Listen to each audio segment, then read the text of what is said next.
Come on. Let's go. Let's go. Get in here, y'all. Come on, come on, come on. I got my notebook. I'm ready. I'm about to tell y'all everything that went on. Full breakdown. I was in here writing like a mad person. So y'all just come on. Hit the like button. Throw your like number in the chat. Don't forget your engagement button. Don't forget to share this video in case somebody else might want to come and talk and chop it up with us, please. And thank you. Y'all get in here, get comfortable. Shoes off, honey. Wigs off. Loosen your bra straps. Relax, relax. Lord, is this lollipop? Lollipop, where you been? Child, it's been a minute. It's so good to see you. Let me holler at who here. And it shouldn't take long because we just talked a little bit earlier. But y'all, this was something else. Baby Katt Williams gave me so many gems. I was in here writing about to catch carpal tunnel. I was about to catch carpal tunnel writing. I mean, he took me down through there, y'all. He took me down through there. He took me down through there. So y'all, please hit the like button. You know that's how you help me. You know that's how you push me on the algorithm. You know I appreciate above everything else. I appreciate all the support, the love. I definitely want y'all to be talking to me in the chat. I absolutely want to know what y'all think about what's happening. I absolutely want y'all to thumbs up this video. I absolutely want y'all to hit that engagement button on the bottom right hand side and send up them bubbles. But that like button is gold. So y'all make sure y'all help me out. God's anointed daughters in the house. Quiet Storm 87. Thank you so much. We got our good sis Jackie Gaines and Angela Nichols coming in at number 2. Y'all both hit it at the same time, and I thank you. Miss Nisi hit it, and she number 5. I appreciate it. Good to see you. All right, all right. Happy to be happy. Say she number 10, and I thank you, Auntie Eva. You here? Glad you here. It was treating you like a stranger. Okay, well, I'm glad they let you hit the like button. That's what's up. The beautiful Bianca Edwards is in the chat, and I appreciate her, honey. Moderator extraordinaire. Okay, she is in charge of the girls. Okay, La Chanel, ooh la, is in the chat. Y'all come on. My good sis Deborah Randall. Hey, girl, happy New Year. It's so good to see you. Listen. And the notification just popped up. Let me tell you something. They throw them things out when they want to. They do just like they want to do. They don't play by the rules. They just do whatever. Miss Sparkle is here, honey, our resident Mary Kay lady, and she is like number 15. All right, all right. We got Trina Taylor back on the porch. Hey, girl, DB, what's going on? You was waiting on the beat to drop. Okay. Listen, we here. Jai Star, what a lovely, lovely young lady. How you doing? Happy Wednesday. You look familiar. You done been here before. Just as lovely as she can be. Good to see you. Trina Taylor, like number 18. I appreciate it. U.S. Army Brat is here. Hey, my dear. Carton Designs is here. U.S. Army Brat is reminding y'all to hit that like button, and I am too. Please hit it. DV is like number 20. Jai Star, you're 25. I appreciate you. Be nice. Hey. You ready? Listen, I'm glad you number 20, and I got all the notes. Y'all know I be taking notes like I'm sitting up auditing a class, like the professor is talking. When Katt is talking, the professor is really talking. Hey, Ray all day. Princess with the puppy. Thank you for being like number 28. I appreciate you, my darling. I do. Child Lollipop up in here stayed up for the live. I know that's right. Listen, that's when you know you're dealing with your real family. When they stay out the bed for you, it's real. Angela Davis, hey, boo, thank you for being number 30. Listen, Lollipop, I'm so happy to see you. It's been so long. What you been up to? How you people them? How everybody doing? Queena, you back? Okay. Y'all come on. Listen, girl, listen, I got a feeling that the corner gonna be full too. I got that feeling. Uh-huh. Ray, you was like number 2, but you forgot to hit it and before 30. Dang, it be like that though. It be like that. Oh, my days. She back, y'all. Hey, girl. Queen of Hearts KS. Hey, my love. Thank you for being 37. Katt Williams brought you back, child. Katt Williams woke me up. Katt Williams woke me up. Y'all know I don't hardly do 2 lives in a day no more. Back in the day, y'all know I used to do it. But here lately, I don't be doing 2 lives in a day. But Katt Williams, my hero, okay? It's very few people that I think so much of that I really would like change up my patterns. But for Katt, I do it. Rochelle, thank you for being number 40. SFF, hey now. What's up, sis? I appreciate you. Yeah, he didn't get a fair shake from him, but he kept his money rolling, and that's all that really matters. You know what I'm saying? As long as you keep your pocket right and they can't mess with your check, that really be what pissed them off. That'll piss them off. Hey, BJ Dez. Lee, what's up? Child, don't worry, because I'm going to tell you what statement he made by Chris Tucker and everybody else. Y'all know I got my notebook. How many of y'all like Chrisette Michele? In the chat, let me know. How many of y'all like Chrisette Michele? No, for real. Hey, Emmy, Firehouse closed.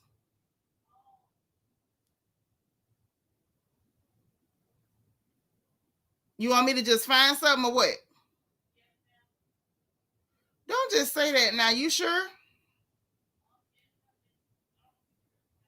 Huh? Come get the phone and look.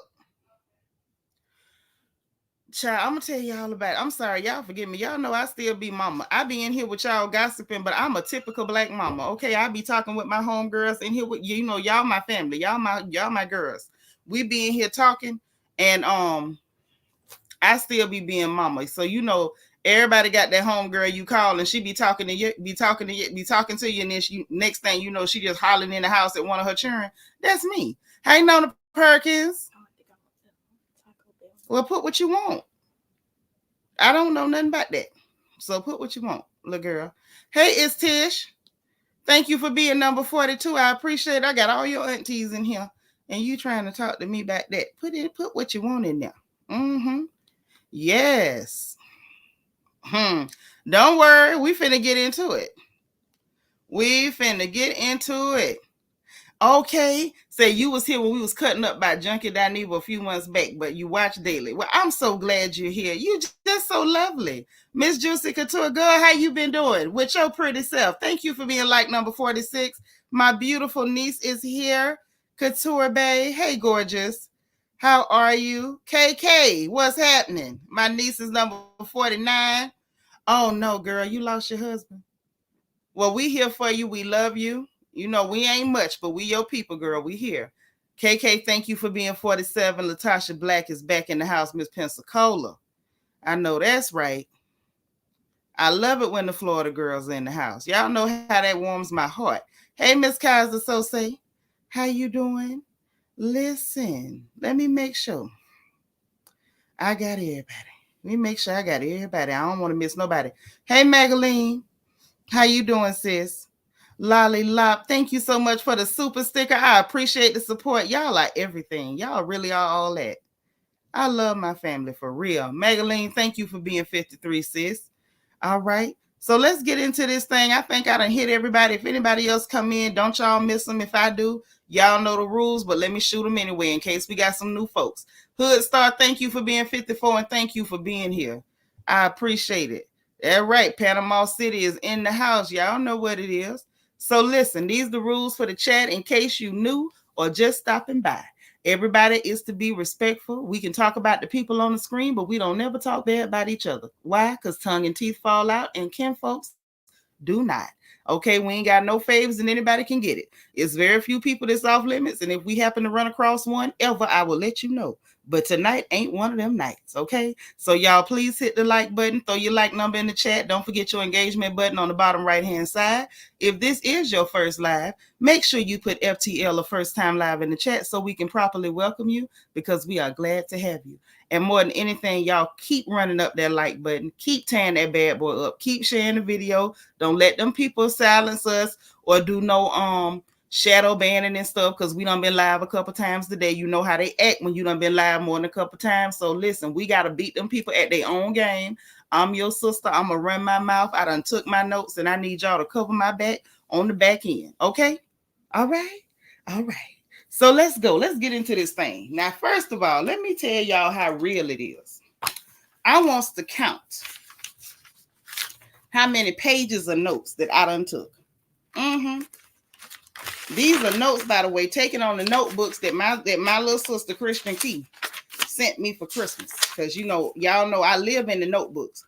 And if anybody's gonna help me with something, it's always a notebook is what I'm gonna want. I'm gonna tell you that right now because I write notes. Y'all know when I watch these shows, these interviews, I take notes. I take detailed notes so I can tell y'all exactly what was said, exactly what was not said, and I don't miss. And y'all know that. SFF, thank you so much for the super chat. She say keep the likes up, y'all. Okay, so look, the notes is here. The notes is here. You say, can one of us work for you tomorrow? Girl, if my legs was good and we was in the same city, I would go work your shift. I would. If my legs were still good and I was in your city and licensed in your state, I would work your shift, girl. I would. I really would. I've done it for plenty of my sisters. Y'all know it's real. But I'm finna count up these pages because I want y'all to understand just how much work I did. Okay, in order to come back for this. 1, 2, 3, 4, 5, 6, 7, 8, 9, 10, 11, 12, 13, 14, 15, 16 and a half pages of notes. Okay. Now I'm going to give it to you the way I got it. And ain't no point in being mad at me because I ain't said none of this. Now I'm going to agree with a whole bunch of it. And he said some stuff that caught me in the back of my throat. Now he said some stuff that I done already said. He said some stuff that I wanted to say, but I ain't say because I ain't want to get my channel took.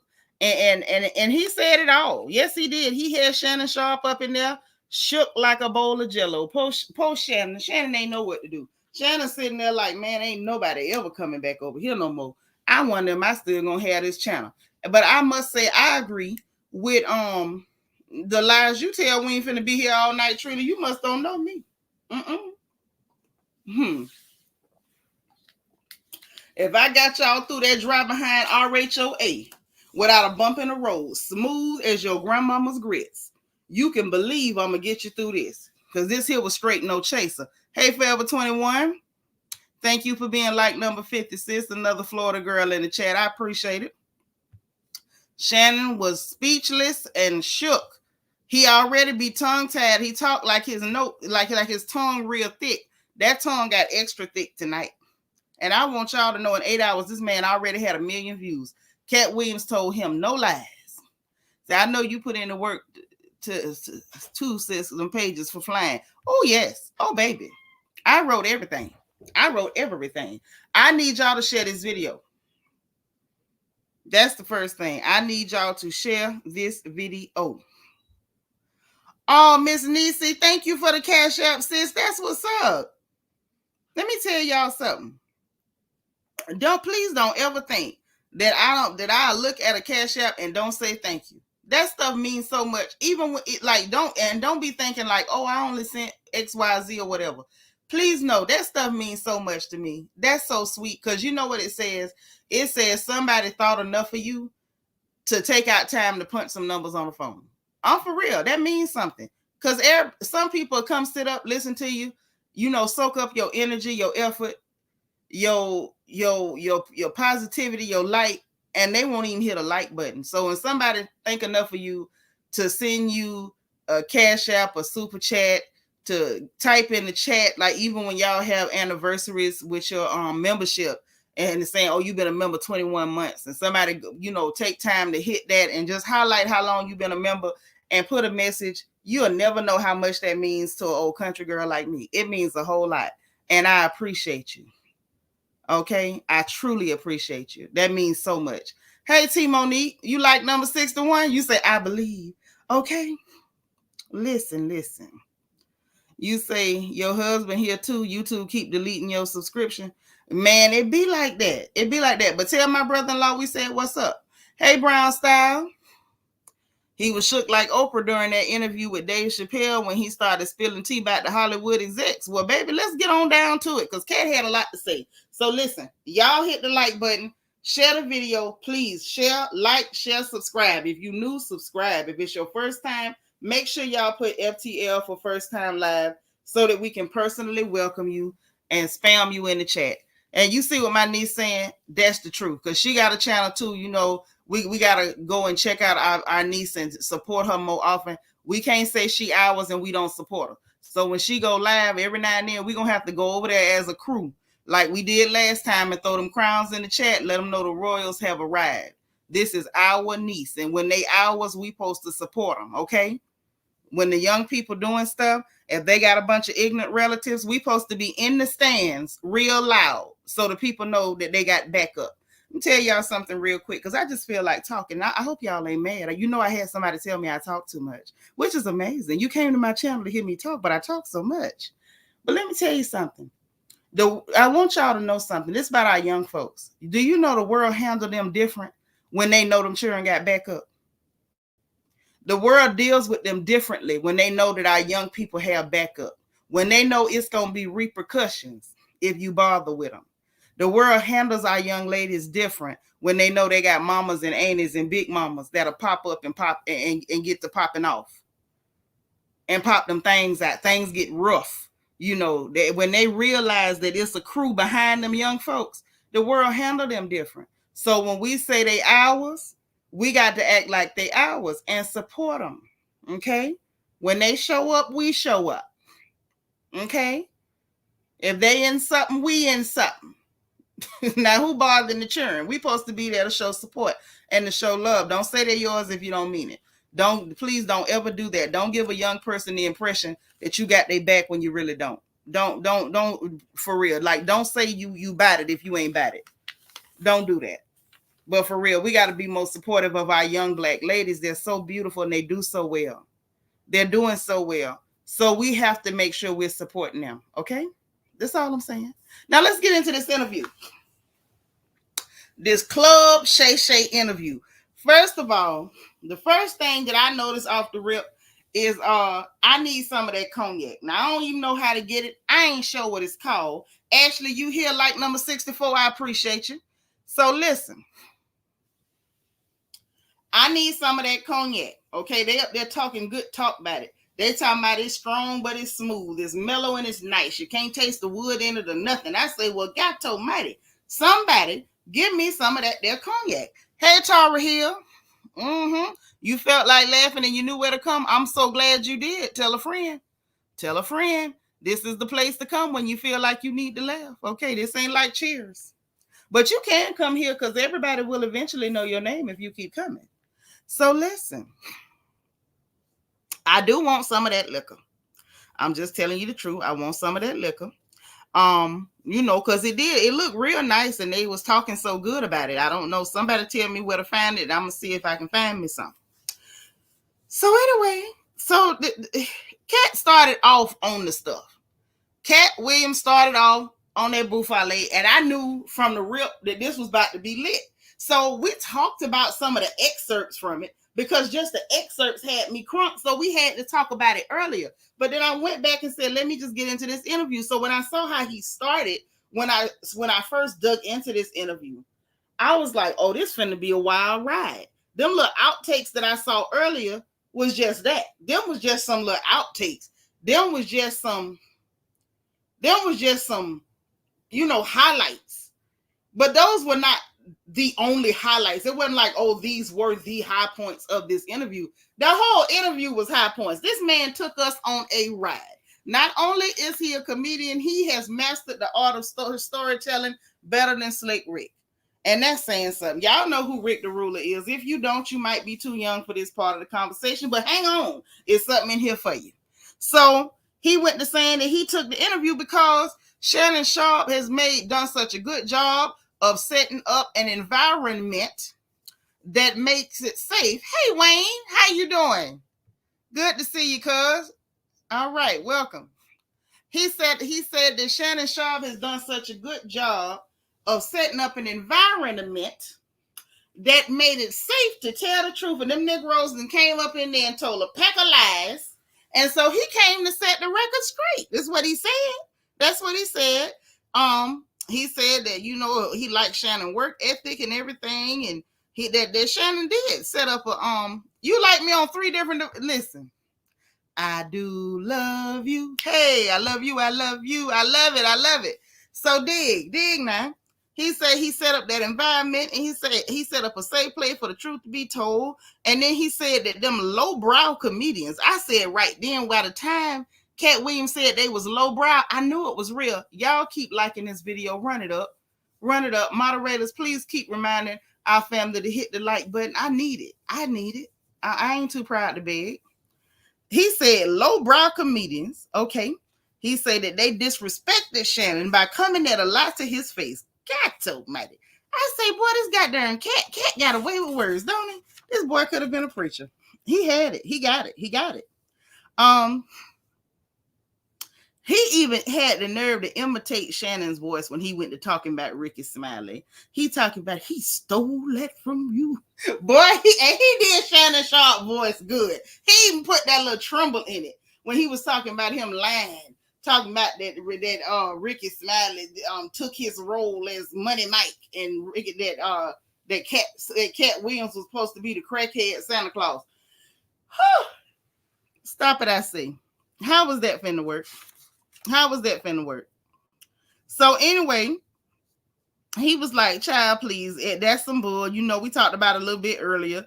Katt Williams so darn silly. He said, who the hell is finna cast a 5'5", 140-pound man as a darn Santa Claus? He was like, first of all, he said that Shannon Sharp should have hit him and asked him, how come you was gonna play Money Mike, and how was you gonna play Money Mike when you claim you couldn't cuss because you got a Christian audience? You know what I'm saying? To me, that's a legit question, ain't it? You supposed to be the Christian, you know, because you dress like the mother of the church all the time. So how in the world was you gonna play Money Mother effing Mike? Okay, hoe and all, and you can't cuss. I mean, I know we got pimps in the church. We seen J. Mal Jackson, not J. Mal Jackson, J. Mal Bryant. So we know it's pimps in the church. You know what I mean? We seen Eddie Long. We know. Hell, they got this new Negro that got them down there swag surfing. So we know it's pimps in the church. But they didn't ask for no church pimp. They didn't ask for Reverend Pimp Daddy. They asked for Money Mother Flipping Mike. Okay? So that was a valid question what Katt had asked, you know. But Shannon was like, well, I didn't even know the Negro was lying. That's what, you know, that was Shannon's standpoint. And I get that. Shannon Sharp ain't the quickest dude on the uptake. He thought he was hearing new information. I'm going to give him that. And, so anyway, he was like, you know, at the end of the day, you should have asked him about why you played more women than you ever played men. He told Shannon Sharp you wouldn't let somebody on steroids sit up and talk about no real athletes. He said that Ricky Smiley just can't act. We covered that. And then he went to breaking down this whole audition process, that it was 201 comedians that auditioned for Money Mike. Yes, that's what he said.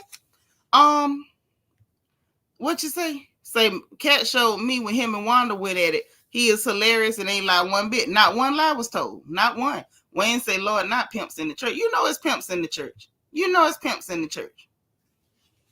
Half of them got the first lady acting like the bottom chick. That's what's wrong with Giselle right now, because she was the bottom chick.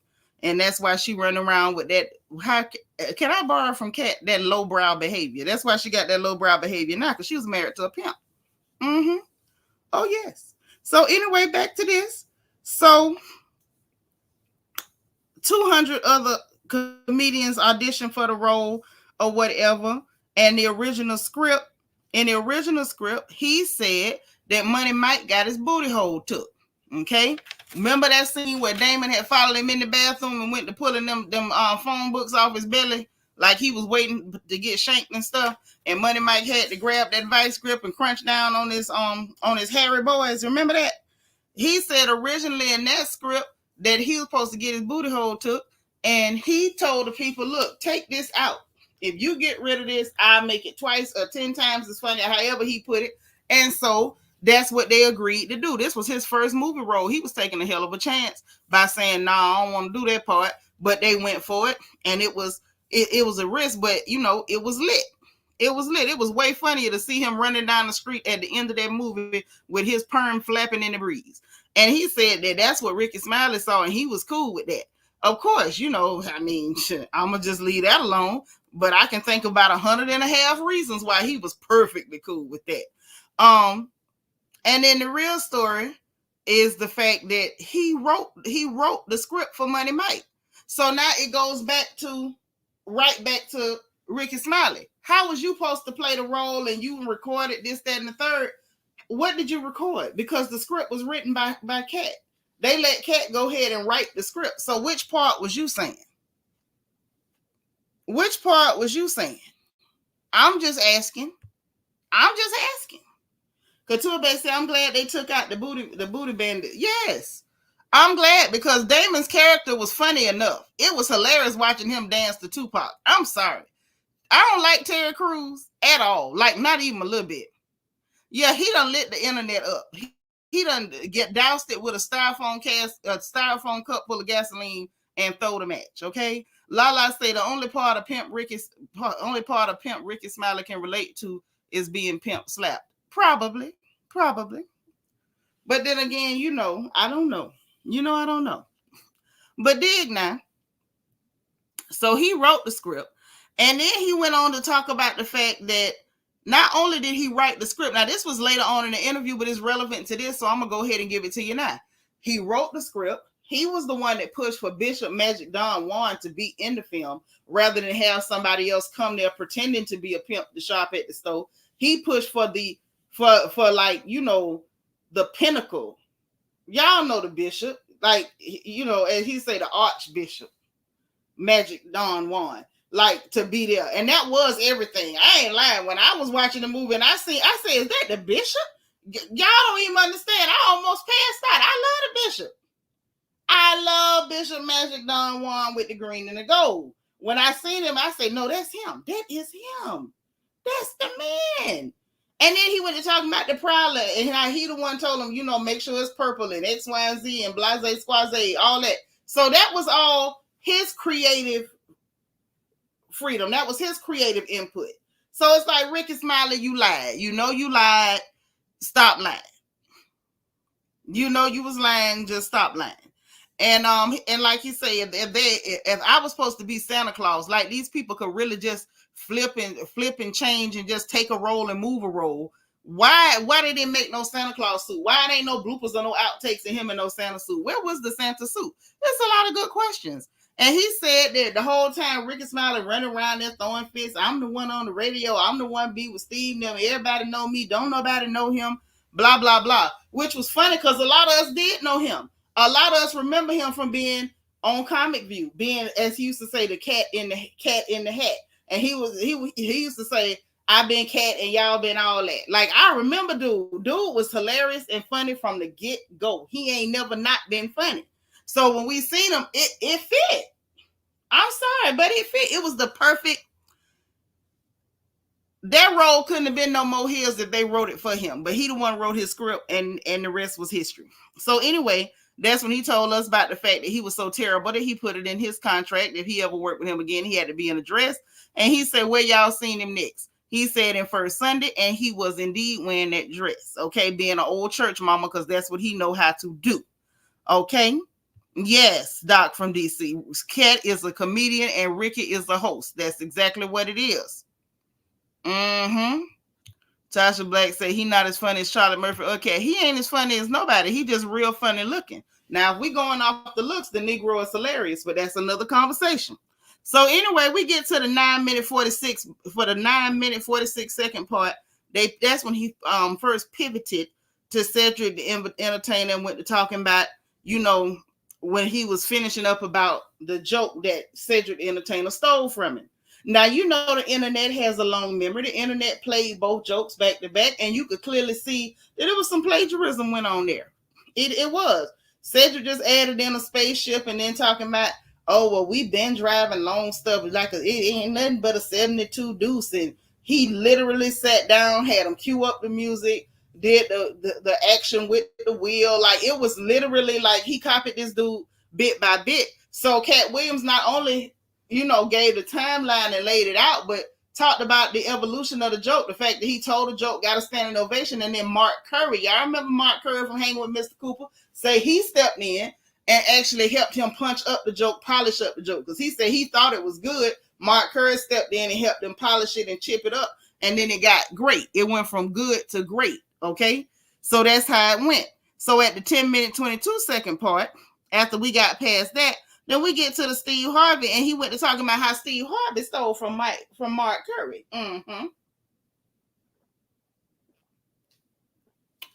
Woo, child. Y'all know I'm drinking my water. Drinking my water, minding my biz. Okay? That's what I'm doing. So anyway, that happened. So he said that Steve Harvey stole from Mark Curry. Said that that Steve had a weave, and that he was all that he also hated on Bernie Mac. He said that not only did he steal the show from Mark Curry, stole everything from the suits to being a principal at the school, which he did. We all watched this in real time. Like, we ain't got to pretend like I think I remember that. We remember that. We remember that. I remember that. I do. Y'all remember that? I'm just saying, to me, it, you know, this was not new information. He did that. He did that. So anyway, then he goes on to talk about that. Shannon got a little nervous. And talking about, man, Katt, you done had a little bit much to drink, ain't you? So Katt corrected him, was like, look, first of all, I'm not tipsy. I've only had a sip. I've had far less than you. I am not inebriated. This is just, you know, what happened. Like, I don't know what you want me to say. This is indeed what had happened. So that's just what it is. So anyway, he was like, look, it's just the truth. So at 11 minutes and 26 seconds, he went to talking about that Cedric the entertainer looked like a walrus. This crazy man. I don't think he wrong. He crazy, but I don't think he wrong. So he then goes on to say that Cedric looked like a walrus, and that his name, Cedric the entertainer, came from the fact that he was supposed to be singing, dancing, and telling jokes. He said, but Cedric can't sing, he can't dance, and he don't even write his own jokes. I say, not he don't write his own jokes. Wait a minute. Now, y'all, I don't know about you, but that was no information for me. I didn't know Cedric couldn't write. I ain't lying. I ain't know that. I did not know that. I'm only saying the truth. I am only saying the truth. Now, if y'all knew it, then you know something I didn't know. I did not know that. Nobody told me that Cedric the entertainer did not write his own jokes. Okay? Which makes sense why later he was like, no, I'm a comedian. These guys are presenters. They present stuff that other people write. I said, ugh, well, that hurt a little. That smarts. But that's what he said. So what can we say, right? I can say nothing. Wait a minute. That's fine.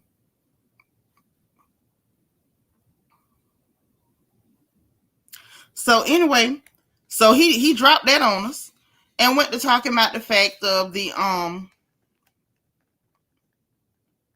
comedy specials. So they got on the conversation about comedy specials. Yes, it did make sense. It did. It made a lot of sense. It made a lot of sense. Yeah, Katt didn't tell. I don't believe he lied about nothing. The video is now at 2 million views. When I started watching it, he was at 1 million. So I mean, at this point, Shannon Sharp is he's making bank off this interview, and more power to him, and God bless him. So, so they went to talking about the 4 comedy specials because Shannon Sharp was trying to do his best to, you know, kind of keep things balanced. And he was like, oh, Cedric the Entertainer got 4 comedy specials. And so, you know, Katt Williams didn't make it no better, no worse when the man said, yeah, 4 that's not on Netflix or Tubi. And then he proceeded to say it not four, but 3 different times. I want to tell it right. Hey, it's Miss Parker to you, girl. Thank you for being like number 80. What's happening? Yeah, so I was hollering when he said it 3 times. I'm telling y'all from historical accuracy what happened when I was watching this. Every time Katt Williams said 4 specials not on Netflix or Tubi, I screamed every time. I was hollering so loud. I'm sure the baby and the cats was like, why is mama over there hollering? I hollered every time. So, Shannon was still nervous and Katt had to tell him something. And I wrote this in quotation marks. I felt like it bear repeating. Katt Williams said that winners are not allowed to let losers rewrite history. So I'm going to say it again. Winners are not allowed to let losers rewrite history. He said that I am not being messy. He said, if you provide a platform and allow people to come on here and tell a lie, that I am not being messy to come on here and say that never happened. That is not true. And there are hundreds of witnesses that never happened. I say, boy, look at him. The worst thing that Cedric the Entertainer and Ricky Smiley and them could have ever did was came up on that show and went to telling lies. That is the last thing that they should have ever done, because Katt Williams felt the need to come in there and set the record straight in front of a camera, flat-footed, sober, and tell you exactly what did not the hell happen. Okay? Oh, I didn't see no lies. I didn't. But y'all know I got my notebook. Y'all know I like Chrisette Michele. Y'all remember Chrisette Michele with that notebook song? So I write in my notebook. Yes, child, I be writing in my notebook. Hey, Debbie, you started watching and seen I was talking about it. Thank you for being like number 81, child. So yeah, that had happened. So anyway, Shannon Sharpe tried to I think he was trying to transition and smooth it out a little bit. I think that's what he was trying to do. I think he was trying to regain some type of control over that interview. Baby, that interview took on a life of its own. I feel so bad. But he couldn't. He was like, well, where are you right now with Steve Harvey? Ricky Smiley and said, these people, and as we speak. And he said, look, them Negroes is a group. They is a group. These ain't no random dudes. They've been a group for 30 darn years. He said it ain't no secret. He said that they is in a group. They on that gang stuff. Everybody know they got a gang on that side. He said they be sharing secrets and say the truth is not afraid of people who tell lies. Well. He then went on to say, because Shannon was like, well, dang, do you like anybody? Like you competitive, but you don't like nobody. You don't like none of the comedians. And so Katt straightened him. He was like, look, I done took 46 different comedians on the road with me, and I always grab people that's funnier than me. Okay. And he was basically saying anybody who try to tell something like that is a Faison liar. That's when Faison Love got hit upside his head, sitting up there lying, talking about Netflix specials is easy. That's easy to get. Anybody can get a Netflix special. Apparently anybody but him, because he ain't got now. And and so Shannon was like, but man, go easy on the big worm or whatever. He was like, child, please, the man ain't no good. And basically said that Faison is not allowed to speak on real comedians. And he made it clear that he ain't jealous of nobody because he ain't never seen them have anything that he wanted. I say, well, my Lord. What is we going to do with Cedric Williams? Okay, that's not his real name, but that's just what I got for it. Wayne saying, but 83 likes. I need y'all to like this video. Help your girl out, okay? Now, look. So then, he went on to say, basically you get in with them peoples, and he said, then you got to get a light-skinned wife with a weird face that don't do interviews. And so Shannon was like, wait, now hold on. I think Shannon got scared he was just talking about Steve Harvey, but Katt Williams said, I'm talking, it's like 7 different dudes that this apply to. I say, ooh. So when you get down with them people, and I don't believe in that Illuminati stuff, I believe it's a group of people, that top 2% that run everything, what they call, God only knows what they really call, but we can call them that for the sake of argument. Hey, Sheikah, that's right, Lala, tell them to keep hitting that button. But he said when you get in with them people, that you got to do what they say, talk about what they want you to talk about, and you get you a light-skinned wife with a funny face that don't do interviews, and that's what it is. So then, that he said when he came into this business, he said he came in saying he was going to expose all the buffale, and that's apparently what he been doing.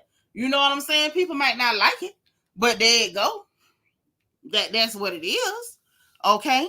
So now he went talking about the soul selling stuff. I don't really get into that because I don't believe you can sell no soul. Now I believe it's some dirty people that run some stuff and they can pay you to do some dirty stuff or not talk about the dirty stuff they do.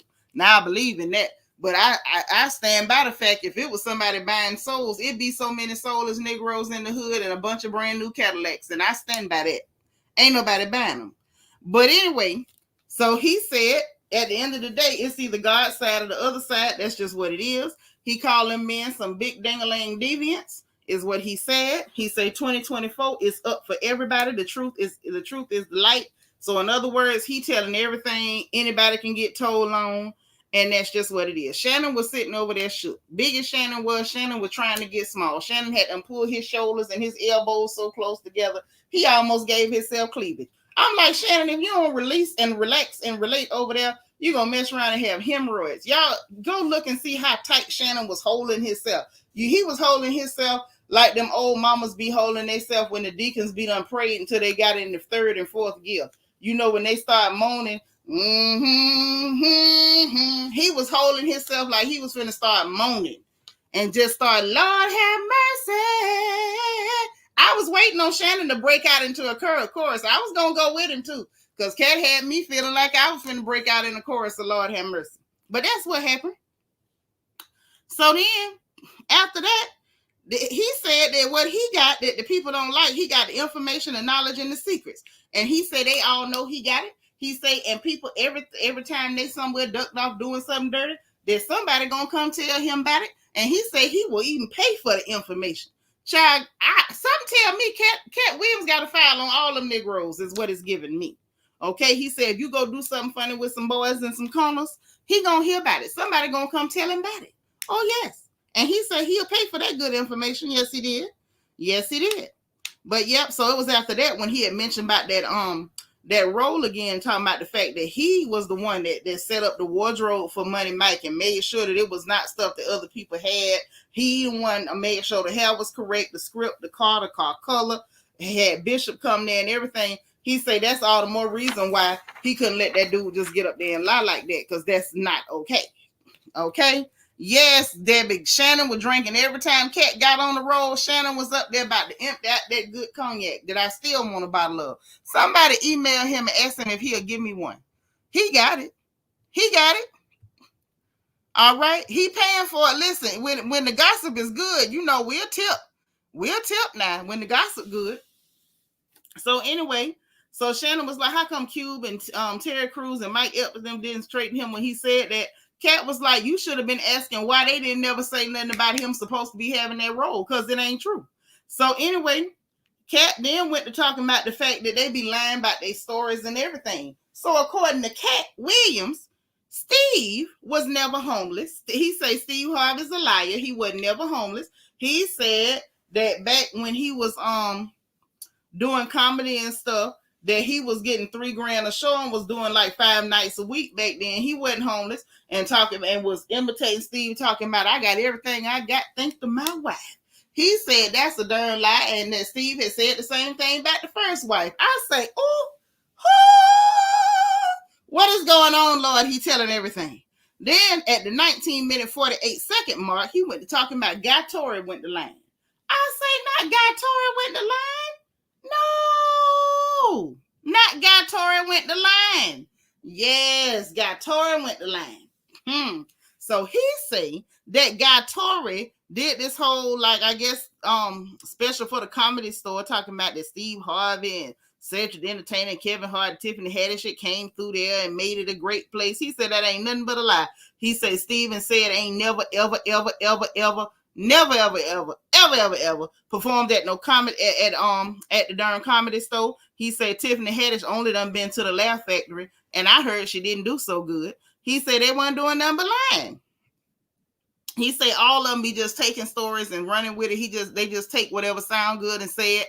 They'll take somebody else's story and tell it. He say they just go to rewriting history. And that's just what that is. Okay, y'all make sure y'all like this video now. Thumbs up. So then he say that he basically told us this was right after that. So if you go to the 19-minute 48-second mark, once he get past that, he get to explaining why Kevin Hart is an industry plant. Woo! Let me drink some more water. Mm. Mm. Mm. Mm. Mm. He say Kevin Hart is an industry plant, is what he said. He say, who you know come out to LA and your first year, you in a TV show and you in a movie. In your first year out there. You ain't did no time. You ain't did no shows. You just pop up your very first year. You already had deals when you got there. He said you can't find nobody with no sold out shows, no nothing. Nothing. He said first year in, you in a TV show and you on Soul Plane. He said you ain't never seen it before. You ain't seen it since. He said that is what you call a plant if you know what a plant is. I say, oh my goodness. Hey, Patricia Joaquin. I say not the plant, Lord. Then, so Shannon was over there stuttering, shook. Shannon couldn't get a word in, y'all. Shannon was drinking that darn cognac like it was nectar from heaven. He was sitting there like he thought that cognac was gonna soothe his spirit. It was all laid out. Doc from DC, from ENC. Let me tell you something. You got to believe it because history bears it out. Where the hell Kevin Hart, little short funny behind came from? Just out of nowhere. My baby brother in the house. Thank you for the super chat. Say now, Katt lied right there, big sister for sure. Said performed at the comedy, so I seen it on the documentary with my own eyes. Okay, well maybe he had it wrong, but he said he didn't. I don't know. I'm just reporting from the notes, but thank you because you say you seen it. So maybe Katt didn't see it. He thought they was lying. They done lied by so much. He thought they lied about that too. So now let's get back to it. So Shannon was still over there shook. And next thing you know, Katt say, look, if you don't stop Jussie Smollett just gonna keep lying. Okay? So then Shannon say, well, you ain't scared of these people blackballing you again? Hey, that, what's happening over there in Birmingham? So he say, first of all, scared of what? He say, these some powerful people. He say, they not powerful. Satan can't create nothing, not even blessings for his people, nothing. So at the 21-minute and 33-second mark, he got into the whole soul selling conversation. Then they got to act like they ain't sold nothing. And I'm like, child, bye. All this soul selling, y'all got me tired. I know some Negroes called me last week trying to borrow $50, and one of them asked me for $300. So if somebody's selling souls, forward me their number where I can tell them Negroes who to talk to, because I ain't buying none. Okay? I ain't buying none. All right? So now listen. Moving right along. Now the 22-minute 41-second mark, he went to talking about Harvey Weinstein. Oh my gosh. He said they blacklisted him for tried to blackball him for talking about Harvey Weinstein, but he say Harvey Weinstein offered to suck on his Peter. He say Harvey Weinstein offered the same karaoke to him in front of witnesses at the 22-minute and 41-second mark. And he said that he said hell to the no. And then when he got to the gig or whatever, it was like three other black dudes, two or three other black dudes. And he looking at them like, well, what the hell did y'all do? I said, no, what did y'all do? And anyway, Shannon was over there, shook. Shannon ain't know what to do with himself, but that's what he said. But he said ain't no shortcuts or whatever. And he don't want to do no shortcuts. And he said that people be talking about they'll pay you to avoid certain topics. And that then they got back on Steve. And then he went to talking about that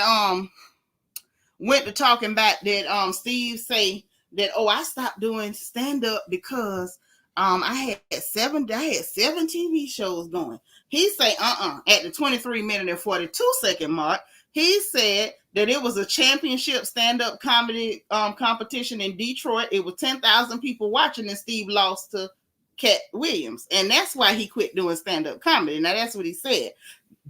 Then he went to talking about that wig that Steve was wearing. I say, now, you ain't got to go after this man wig now. But he did. He said that he was wearing a weave. You know, he had a man unit. That's what he said. And we know he did because he bald. And he went ahead and just shaved it on out. Because that high top fade was a problem. It was a whole problem. I used to be like, well, how you got it? Matter of fact, that weave was so iconic. Y'all remember when Manny Fresh and them had that song? And he talking about he had the Steve Harvey lining. Y'all ain't have y'all hair lined up like Steve Harvey, because it sounds like Steve Harvey got his lined up on the mannequin and then glued down. Okay, but that's what they was trying to do. Y'all remember that? Y'all remember that? Lord DV say Shannon was darn near in the fetal position on that couch. He was in trouble. He was in trouble. You remember when they were saying that? Talking about some man and talking about I got the Steve Harvey lining. No, you didn't. Ain't nobody lined you up like Steve Harvey, because they didn't take your hair off and line it up on a mannequin head. They didn't do that. They didn't do that. You thought you had it, but you didn't. You didn't. So anyway, kept on going. At 24 minutes and 11 seconds, he said that Steve Harvey called down there to them people to the Ocean's 11 and tried to get the job from Bernie. Now, y'all remember Bernie was in Ocean's 11. When I say, got darn, Katt was spilling everything, Katt was telling everything. Katt don't like these Negroes. He telling everything he knew. If he had found out one of them niggas was peeing the bed, he'd have told it. You hear what I tell you? He'd have told everything. He say Steve Harvey had the audacity to call down there to the Ocean's 11 and try to get the job from Bernie. And I believe it too. And the way he said it like he was pissed, and I know you did it, and I'm telling everybody that you was a nasty, slimy, something other else. Okay? Oh, and I believe it. I believe it. And he say that these dudes is not funny in real life. And because what you call it? Shannon had asked, had he been on tour with any of them dudes? He say, how? Hey, chubby girl cuteness. Ooh, chubby girl say Bernie told us same story. Hey, the divine Miss M. Uh-oh. Why it ain't go? Is I'm still here? Oh, okay. I thought I got stuck. You fainted after the Ocean's 11 comment, girl. I'm glad you came back. Oh, Lord. You say Bernie couldn't stand him. Baby, Bernie was a real one. Bernie was a real one. He telling the truth. All the original kings of comedy backstab Uncle Bernie. Yeah, they tried to do Bernie dirty. Yes, they did. Yes, they did. Bernie was the only real one on there. Mm-hmm. Brown Style say Shannon needed the nerve pill. He looked like his blood pressure was 200 over 127. Every time he tried to redirect things, Katt, the tea got stronger. Yeah, child, he had 4-5 bags in that one cup. Strong tea. So anyway, called down there, tried to get the darn special, the movie from him. Then Shannon talking about, well, have you ever went on tour with him? He say, hi. He say, Faison ain't never been on tour. Steve don't do stand up no more. Said can't write.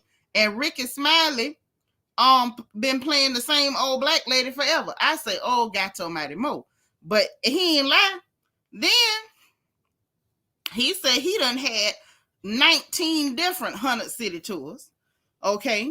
Went on at the 25 minute and 51 second mark. They wanted to clarify the timeline of that joke that said the entertainer stole and then lied about. So the timeline go a little something like this. Okay.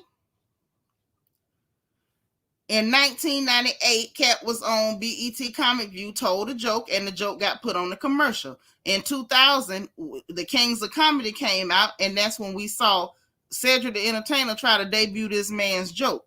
Okay, so yeah, you stole it, and it do line up. Said like you all right with me or whatever, but the man say you can't write and use a thief. Okay, and you gonna have to come with something better than it don't line up. And talking about I've been in 40 different movies. He didn't question how many movies you've been in, baby. He didn't question if the people like you. What he said was you stole from him. You apologized and then you lied about it. Now that's what he said. Okay. So then that all that there got straightened up and say they apologized. They got there with Shannon and lied and everything. And he talking about he had done talked to Katt 30 different times and blase squaze. And so Katt was like, yeah, and I would have punched him in his stomach if he'd have been, you know, if it was really like he tried to make like it was. Okay. So anyway, around the 31 minute mark, they went to talking about his childhood. I'm gonna go through this quick because it's interesting, but that ain't really where the tea was. That ain't really where the tea was. So he said he started performing at the age of 5. His people would have him in front of audiences and stuff. Real religious home. He would get in trouble. His mama would take his books. I felt, you know, I had a warm spot in my heart because some of y'all might have heard me tell you my mama used to take my books too and my pens and my paper because I would draw, write, read, all that. She would take my books when I got in trouble. So I felt that. She would take his books. They would go to Haiti on the mission trips and stuff. And his mom and them didn't speak Creole. They didn't speak French. They couldn't read Creole. So he had to do all the talking to arrange stuff because the parents didn't speak the language. They couldn't pick it up. At 12, he had a full scholarship at some private school. He got there and wasn't able to conform. And so he didn't like it. And so he quit going. And at 13, he ended up running away from home. The people got called on his mom and them. He went from Ohio to Florida, hitched a ride on a semi truck with his Rottweiler puppy and $1,300 he had done saved up working in people's yards and stuff. And say he had a clash with his daddy and got his tail tore up. He called the people, and he had 2 brothers that was younger than him, and the people got called and all that. So basically said something about that he was accused of committing some type of sexual sin, say that his daddy was told that God told him that you did it. And he was like, okay, so that's a lie. God ain't told you that because I'm still a virgin. I ain't did nothing with nobody. And so that's how that went. Okay, I ain't want to get into all that.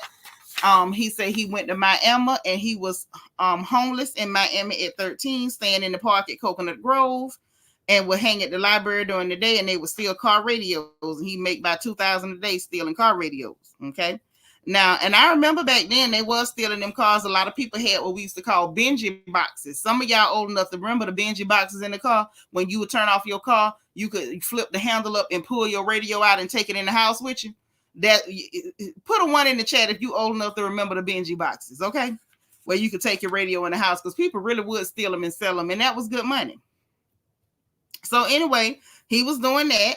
And he was talking about how he studied the real comedians, you know, all of them, everybody from Monty Python to George Carlin, Don Knotts, everybody.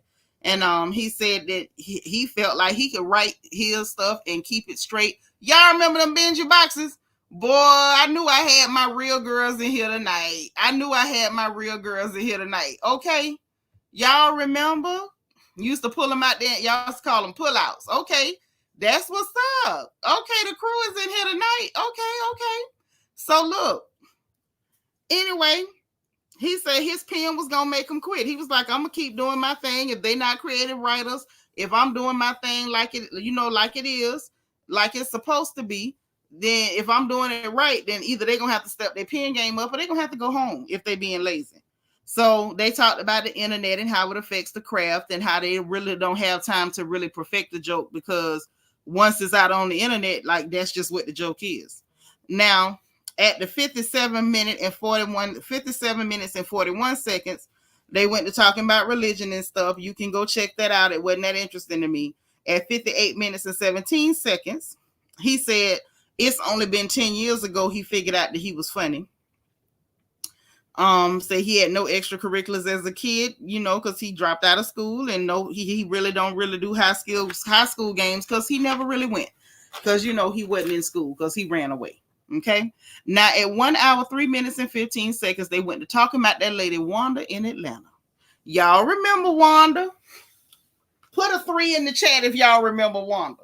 Y'all remember Wanda? I'm waiting on them 3s. Don't act like y'all don't remember Wanda at that radio station, that lady that tried it with Katt Williams. And he roasted her so bad live on the air. Like there was no way that Wanda Smith could have ever thought that she was going to win that. There's no way. I don't know how she could have ever thought that. I don't know. But listen. I just want to remind y'all. Answer the question and just tell me. Man, you're a strong black woman. Is it okay for me to answer? Come on. You keep interrupting the answer. Everyone can hear it. It sounds like you like me a little bit. It's starting to bleed over the airwaves. It is. Oh, really? I want to let everybody know that Wanda got some lipstick on right now with enough glitter for the 4th of July. That's right. How many kids you got, Wanda? I have 3 boys. Excellent. Yes, I do. Aren't boys simple? Aren't boys simple? They can be. Yeah. Wanda knows she. I'm what? She didn't do as much cooking in the latter years as she did in the beginning. Whatever. I cook. I do it all. I didn't say that you did. Well, that's all right. I did it in the beginning and the middle and the end. What's your favorite thing to cook? Wait. They like for me to. I do a really nice broccoli. They like my broccoli. They love my baked chicken. Hey, right now, look up your phone and see what it takes to make broccoli, and tell me does it say heat up water? That's the only step in broccoli. Heat up water, simmer. Have you ever heard of burned broccoli? Can you burn broccoli? You can't burn it because it's made in a pot of water. You don't know nothing about. You know what her second meal they love from it? What I do with corn. I like to dig it out that can and I put it in there. A can of water and I put it on there. And then I get some Zatarain's. They don't expect that. I sprinkle it. I am a great cook. Whatever. Yes, ma'am. You good at heating stuff up. You're good at telling us about what's going on in jail. Yes, ma'am, and getting out to tell you. But I'm going to tell you at an arena named Phillips, and you going to tell me at the Atlanta Comedy Theater. Right, true. Tomorrow, be there. All right. Red Grant show, I know I'll be there. Don't miss it. Red Grant, Katt Williams, thank y'all for coming through. And thank you for having me. Thank you for coming in. I see why people come to Wanda's show. Yeah. Because Frank Ski puts it down. That's right. Oh. Get on out here with your crazy ass. Is he crazy? And help me get to the salon. All right, it's the People Station Viewer 3. Your hair is kind of... That joint was... My hair is 19 inches long and I have no perm. You don't. Oops. Ooh. No, it is not. Nice lady. So y'all remember that. I ain't gonna take y'all through the whole thing. It's just so legendary. Y'all know I be wanting to ride with it. Katt Williams roasted the piss out this lady, but he went ahead and let us know what led to all that. Classic Quilla, how you doing, boo? Welcome, welcome. So look, he let us know what happened. He said before they got on the air, yep, only one of us have on $15 worth of jewelry. Baby, Katt Williams is ruthless. Listen, he say before they got on the air, she was like, oh, we just want you here. You won the award and you put on for the city. We appreciate you being here for Atlanta. Blase, boop, boop, boop, boop. Baby, she say, we ain't going to talk about no kids, no jail, no cases. We just want to give you your props and all that. He say, as soon as they got in there, she flipped it and did exactly what she said she wasn't going to do. So he was like, he had to shred her. And we witnessed that shredding. That shredding is legend doggone dairy. Baby, that shredding is legendary. Okay. And he said he did it without calling out a name. He didn't insult nobody who looked like her. He went specifically to her. So Shannon talking about you really did a number on her. And hold on, y'all. Hello. This is. Yes. All right. Mm-hmm. Emerald, you need to be to the door. This your stuff, man. Okay, my bad, y'all. So anyway, shredded her. And then so Shannon, of course, said he did a number. She was like, he was basically like, look, the same weekend she had her people to pull a piece on him. And like he said, had it been anybody else, it would have been a scandal. But since it was her, they let her slide. She never even mentioned the award, never mentioned the Emmy at all. He was talking about the fact that he don't even do radio promos like some people do them shows, and they do shows, and so they go around to all the radios promoting their shows and whatever like that. He said he never does that. He was only there basically because they invited him there. So she knew he wasn't there because he needed nothing from her. It wasn't nothing like that.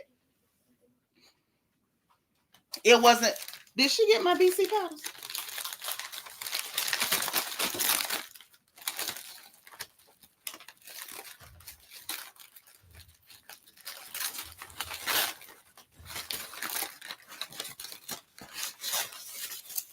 Listen, it's the fact that you gotta order stuff and then ask people where your stuff at.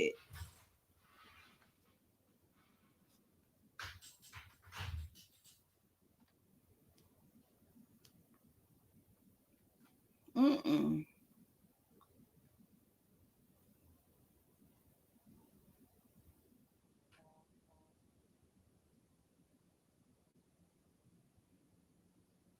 Emmy, don't worry about it. But anyway, So that's just kind of how that happened. Y'all forgive me. Y'all know I'm still real black and mama-ish and stuff. So anyway, so that's what he went there for. Shannon went to talking about, well, she's the female, and he basically was like, that's why he gave it to her nice. It would have been a whole lot rougher. Okay, that's cool. Just come on back in here. Don't ever go all the way out the door to talk to nobody. I don't care what they got going on. Yeah, BC powder is the magic cure-all. It cures everything. Yes, she did. Once in, huh? I know, baby. Don't worry about it. Don't sweat it. Just keep a lookout. Yeah, because her husband took it to the street. Yeah, had her husband them run up there with a pistol on this man. Like, that was ridiculous. When she started that. Like, she asked for that, so she got what she ordered. She wanted to get roasted. She got roasted. I'm not sure exactly what her husband thought he was gonna do. Your wife claims to be a comedian. She tried to go toe to toe with somebody, and like Katt Williams said in this interview with Shannon Sharp, like, you out of your weight class. If you a featherweight, don't jump in the ring with a heavyweight. What the hell were you thinking? What were you thinking, Wanda? You couldn't have thought you was gonna come out on top of that. There's no way you thought you were. That is impossible. And he went to talking about, that he was saying stuff like clowning her about her gnarled fingers because he said he knew her vocabulary wasn't there, which is even worse. Now he calling her dumb. Like, Jesus help. That's just where it went. So anyway, he was like, basically, she's not a comic. She was out of her weight class. And so he broke it down. He said, my job is number 1, to be funny, 2, to be respectful, and 3, to be immaculate. Okay. And he said, at the end of the day, a terrorist can't accidentally touch nothing in America, or else it's going to be scorched earth, basically. Okay. So Shannon asked, had he ever been booed before? Katt was very candid and real. He was like, yeah, I've been booed before. And a lot of these comics don't get booed enough. And then enters Michael Blackson. So at 1 hour, 11 minutes, and 31 seconds, hey, friends, Michael Blackson had to line it up. He had to line him up. So he said Michael Blackson was the only African comedian with a fake African accent. I said, help me, Lord, because he ain't lying. Not one lie did he tell, Jesus. I ain't never thought Michael Blackson was funny. He ain't even funny looking. His face is disturbing. If I'm being real. Even his face disturbs me. Like, people like Ricky Smiley, at least he funny looking. Michael Blackson don't even look funny. He just looks disturbing.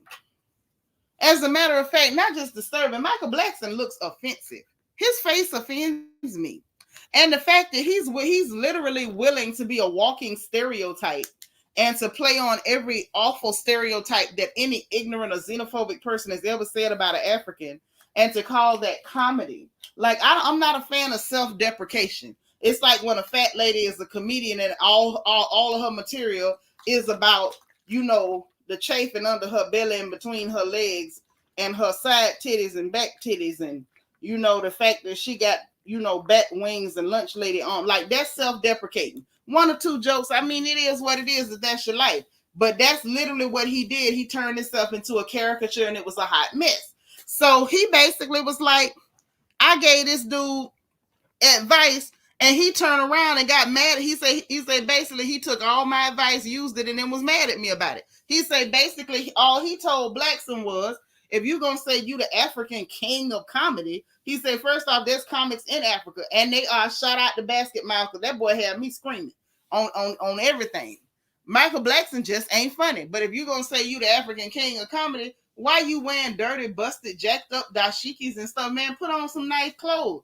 What king wearing dirty clothes? Like, what are you doing? But anyway, trying to play on like the most low vibrational and probably thinking, oh, this is what Americans must think of Africans. So let me just play into this bull crap. Okay. So anyway, that's what he said. That's what it was. So then was, talking about the fact that usually he be too big to talk back when people make them comments. He say all of them, they'll take his advice and get mad and then be talking stuff. And he say usually when they say stuff, he too big of an entity to be going live and clapping back or whatever. Somebody go tell Cardi B that. Somebody need to tell her, baby, when you're too big, you don't go online and be answering stuff, explaining stuff, and what you clapping back for? What the hell is that? But he said, but when it's a group of them, then you got to go talk to Shannon Sharp. That's just what you got to go do. When they start, it's a whole group of them. He said, this the other side of Kurt Franklin's praying. He ain't finna get up there and pray. He just finna get up there and air everybody out. Okay? Now, then come to find out, because Shannon Sharp asked, talking about, did he get the Cedric the Entertainer Comedy Award? Katt talking about, you should have said that. I said, baby, no. But yeah, he got the award. So you stole somebody's material, apologized, gave him an award, then got in front of Shannon Sharp and lied about it.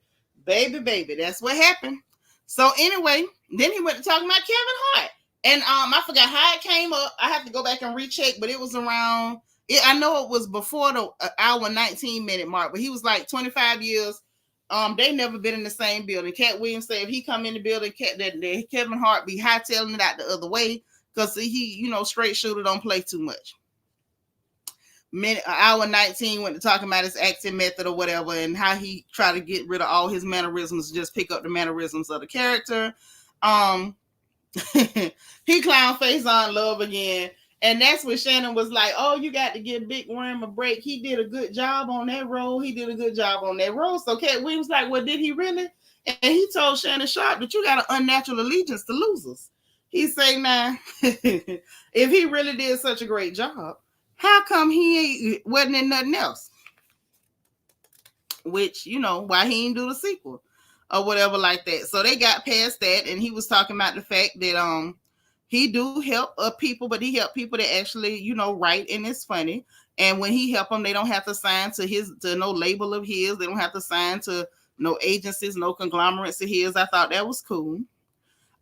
Shannon Sharp at 1 minute, at an hour, 25 minutes and 52 seconds, asked him about the fact that Terry Crews said when they did Friday After Next, he said that Katt Williams was homeless. New information for me, but Katt Williams was like, yeah, I ain't have nowhere to stay. He really didn't. So apparently he was staying in the trailer. You know how they have trailers when they working on the movies, that the trailers on the set. He said him and the baby was staying in the trailer on the set. Said the baby had dropped one of his chains and broke his tooth. And so he went to go try to get the teeth fixed, and they told him he had a tumor in his upper jaw. It was going to be like 100 racks, and he ain't had it. So he was like, look, we finna stack this money. I should get enough to fix my mouth. But they ain't have nowhere to stay, so they were staying in the trailers. Straight up. He said he saw it as an opportunity, and that's what it was. So apparently, it was his first movie, Terry Crews, KD, that was all their first movie, okay? And he said that's why he was further pissed off about Ricky Smiley lying. Like, don't be lying. He said Ricky Smiley cried the whole movie talking about the bandana covering up his part of his mouth and covering up his nose and his mouth, and his family wasn't gonna know it was him, and like dumb stuff.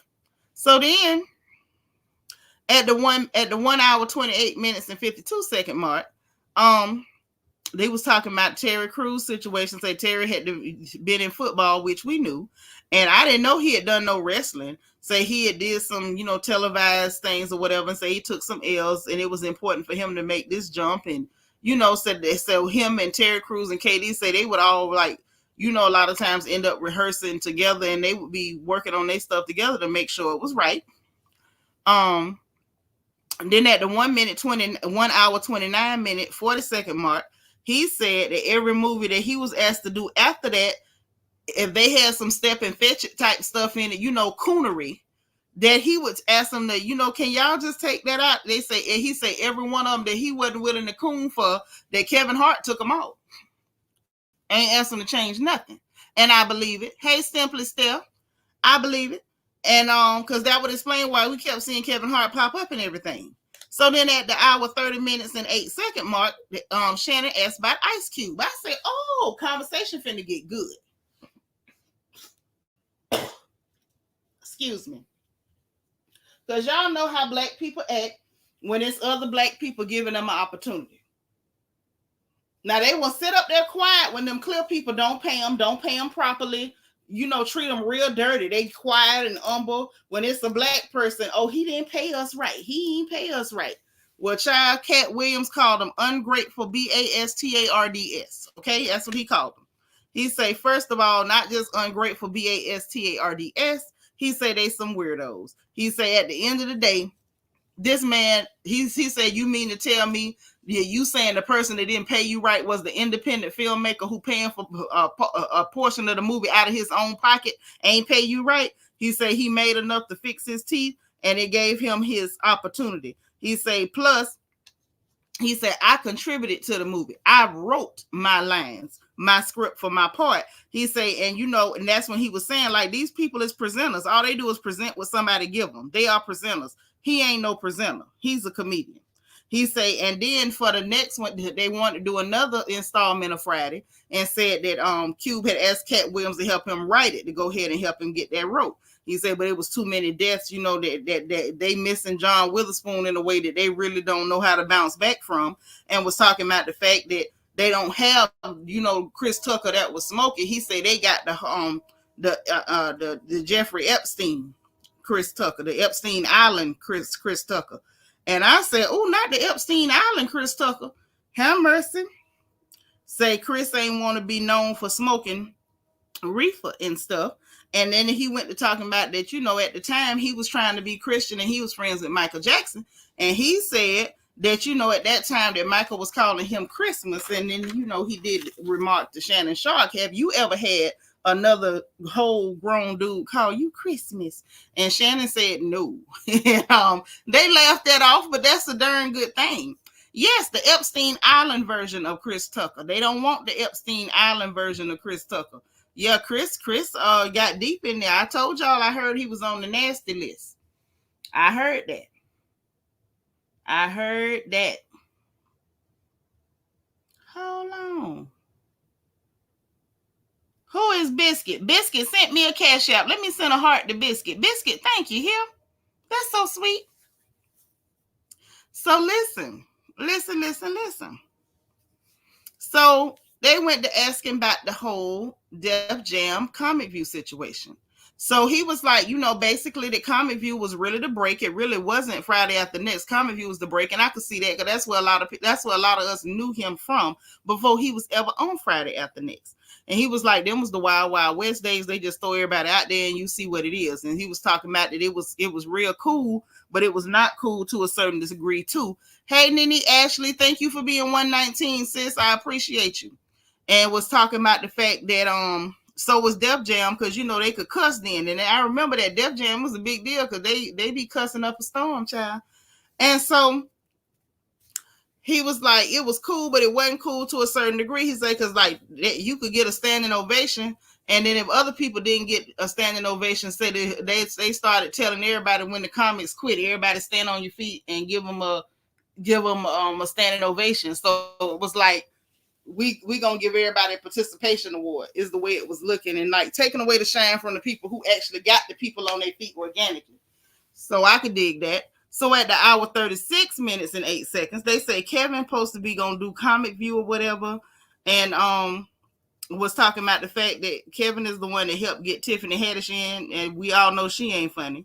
And so basically, there definitely are gatekeepers, and they definitely keeping their gate. Shannon went to talking about the fragile jokes, the times that we at right here, some of the jokes they used to tell, they can't tell, the fragile times or whatever. Yeah, they on that, we all on the same level when they not. Oh, you okay, you Biscuit on there. Thank you, boo. I appreciate you. Thank you, France. I like Biscuit too. I like biscuits. Biscuits is all that. But listen. So they got through all that. And so Katt was like, this is life. Like, this ain't no new times, old times. He was like, it's always been that way. You tell jokes, you use words. After a while, when the words is no longer acceptable, you don't use them words no more. And that's absolutely the truth. That's absolutely the truth. Because they was talking about Ricky Smiley and that little Daryl joke. Picking at the special needs boy or whatever. Yeah, that was, for that moment, you can't do that no more. But anyway, that's just what it was. So then they went to talking about the stand-up special, and Shannon asked him about the fact that he had $25K, spent $22 to finance his stand-up special. And he was like, yeah, because I can invest in me. If I invest in me, then I get the return and I own everything, which is real. And he said he did it 12 times in all. He said he did it 12 times all across the country, financed all his own stuff, and kept his virgin booty hole. And he ain't had to suck on no Peter. He ain't have to sing karaoke for nobody. And he ain't have to go get no clear woman to make him run across 3 counties like Jonathan Majors.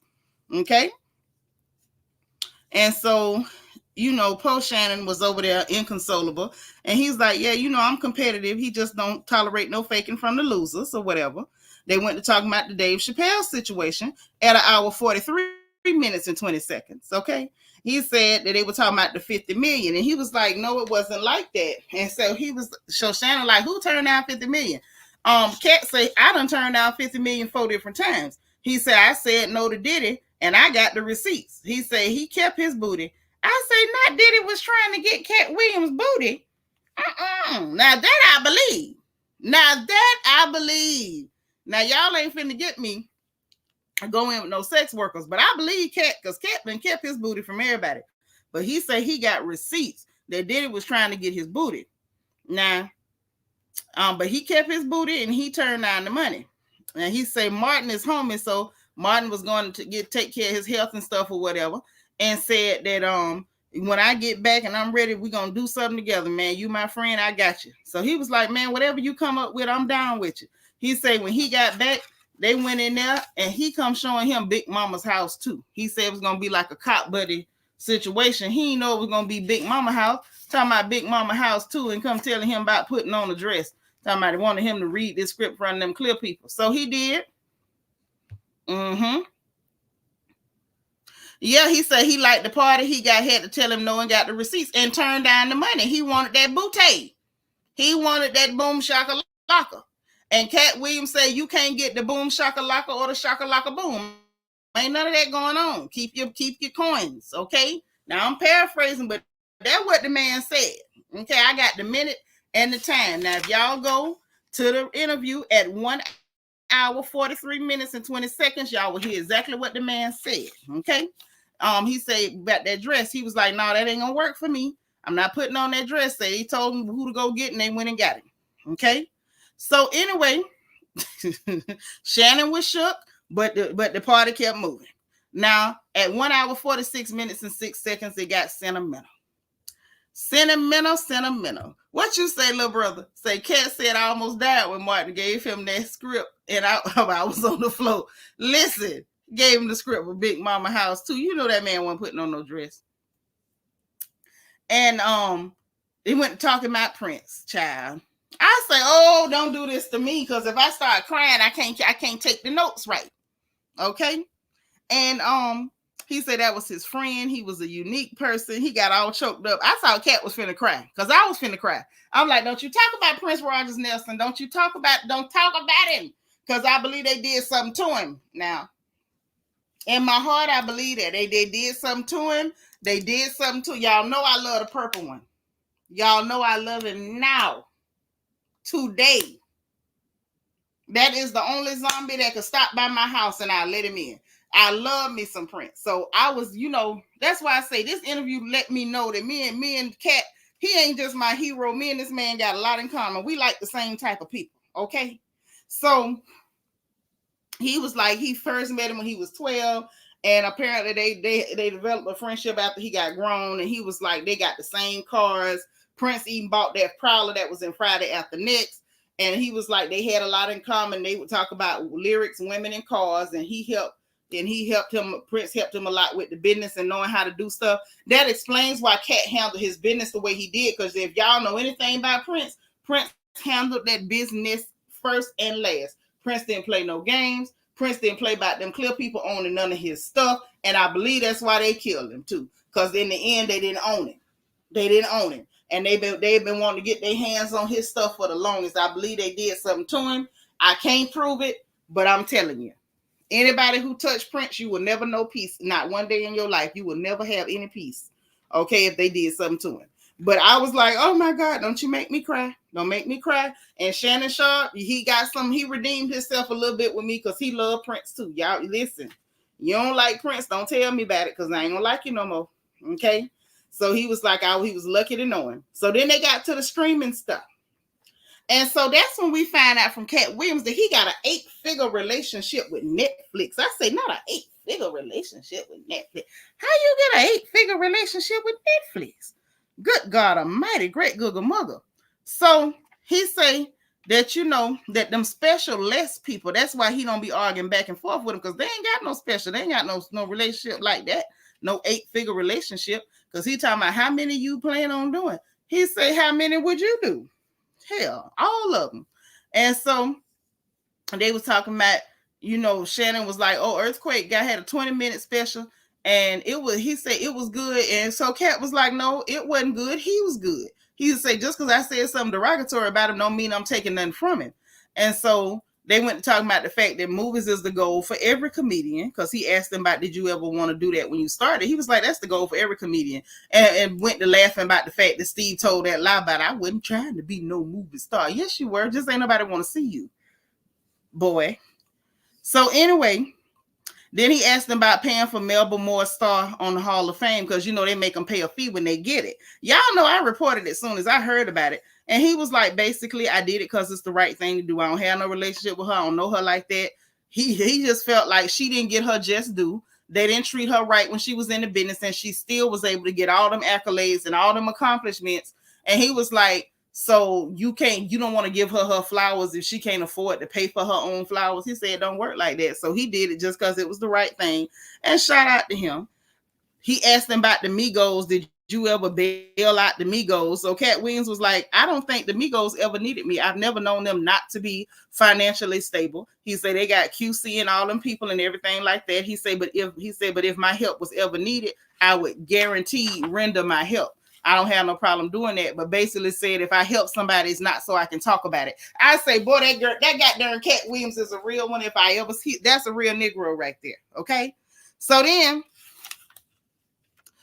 Shannon was asking about people saying that comedians would say that women would just randomly show up and give money and wouldn't explain it. So he was just explaining that those were just his employees, and that if he sees somebody doing good and he want to show them love, and he know people clapping and going on, but they're not, paying them, ain't kicking them down right, that he'll send one of his girls with some money.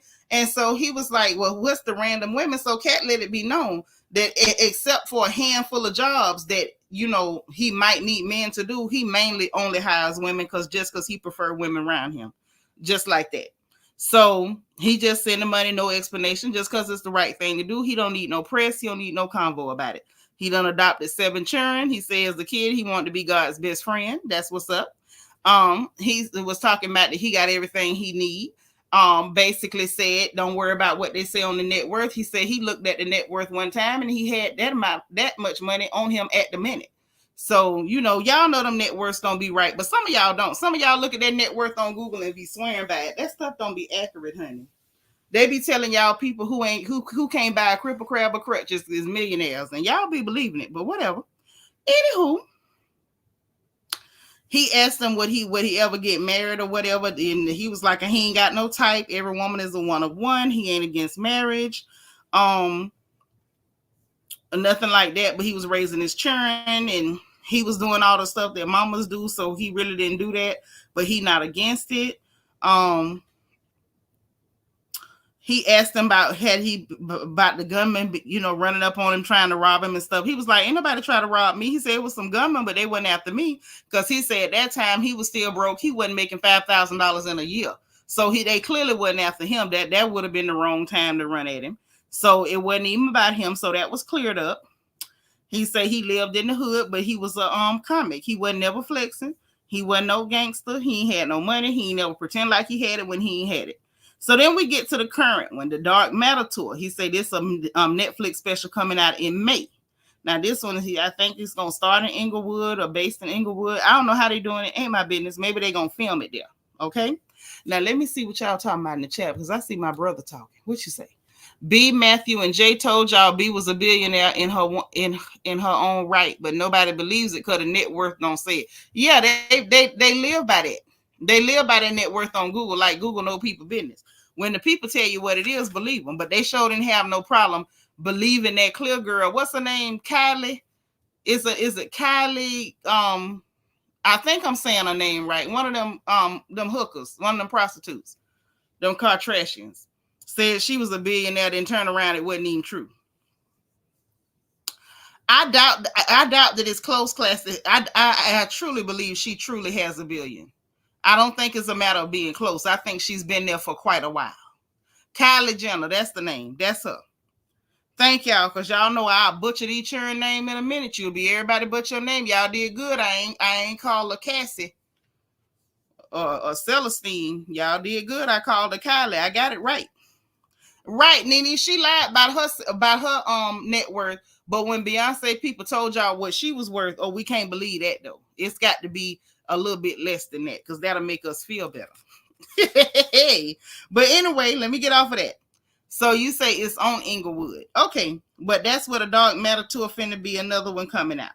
So he went to talk about traveling and whatever, and how you have empathy for other people. He said empathy from other people comes from seeing other people and traveling and being around other folks. He says more good folks than bad. Bless his heart, he's so optimistic. I think it's way more bad people than good.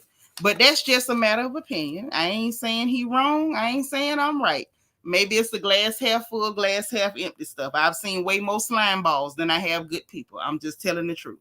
Talked about Spike Lee. He had wonderful things to say, and said that people tried to hate on him with Spike Lee. Said as soon as they found out he wanted to work with him, they went pulling him to work on something else. Shannon asked him about Taraji. He say, you know, it's real sad that this lady's at the top of her game. You can't find 3 other black female actresses that's above her, more talented, better known or anything, and they not paying them right. Want to pay them the same thing as the new girl. And he said we ought to be ashamed. And he's right. He's right. He says it's just as bad as not paying teachers and then claiming that your children is important, but you're not paying the people to sing about them. He wasn't wrong. Got to Tyler Perry. He said that people be putting a lot on him. He said, but you know, he really don't put his people on. He said the people that be on Tyler Perry shows and stuff can walk in the mall with no security because don't nobody know him. He said, and mentioned again, you gatekeeping. You own, but you making sure ain't nobody else on though. Got to Nick Cannon. Come to find out, he been knowing Nick Cannon since he was 14. He said anything Nick ever asked him to help him with, he ain't never turned him down. Say he used to be in the kitchen at the comedy clubs. Because Nick was underage, so he had to be in the kitchen. He couldn't be out there with them other people. And say Katt said he used to be at the kitchen because he had his child with him, and so the children would be in the kitchen. He said his role on Wild 'N Out, when he did that, you know, when they had rebooted and tried to do it again, and it really turned out successful. His role was to be the mediator between the rappers and the comics. Okay. Shannon asked him about the young comedians. Katt say he like them all. Katt about like me. He support the children, and that's what you're supposed to do. So they asked him about Jonathan Majors. This fool said that Megan Good showed up and looked so good that people took half off his sentencing. And they don't know whether he going to ever bounce back, but he made a good point. He said if them people give it to you, they can take it away from you. And that's the truth. That ain't nothing but the truth. And then at the 2 hour, 26 minute and 56 second mark, this how I know me and Katt Williams got to be some kin somehow. We ain't had nobody short since my granddad and them generation, but I swear he got to be a 17th cousin twice removed somewhere. This man said that they did such a press run on him and tried to psych out the people, had to tell me about 2 years straight, running around telling y'all this man looked good and y'all was repeating it. Oh, he looked good. He's talking about when y'all started liking black features on people. Talking about this boy ugly as hell. He called him an ugly Negro. He talking about got y'all talking about he looked good. Talking about next thing you know, when they want to snatch it back, talking about by the time you go to poking out your chest and talking noise, they snatch it all the way back. Talking about they snatched it back so hard, they'll mess around and won't even let you read a comic book, and he ain't lying. You done ran across 3 states, 3 counties from this clear girl, and you still going to jail. You're still going to jail. Oh, yes. Megan Good or no Megan Good. And they right. He talking about something. They told him, get back in your place, little ugly boy, and sure did. And I told y'all that boy was ugly. But see, they do that a lot. They put him out there and keep showing him over and over and over and over and over and over and over and telling y'all, oh, he's a sex symbol. He look good. And y'all be believing that stuff.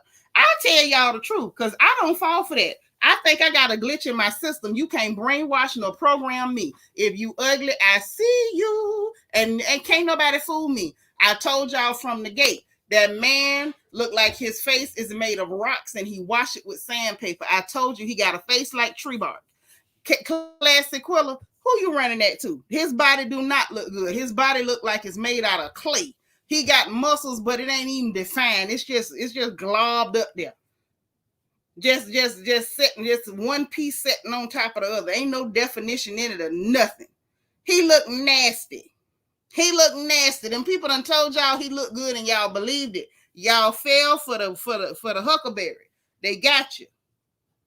They got you. I told y'all he was ugly. And now Katt Williams done came and reinforced it. I told you I've been feeling vindicated all day. Katt Williams need to talk more often. Yes, he do. They asked y'all. Yeah, he said that man looked like my daddy.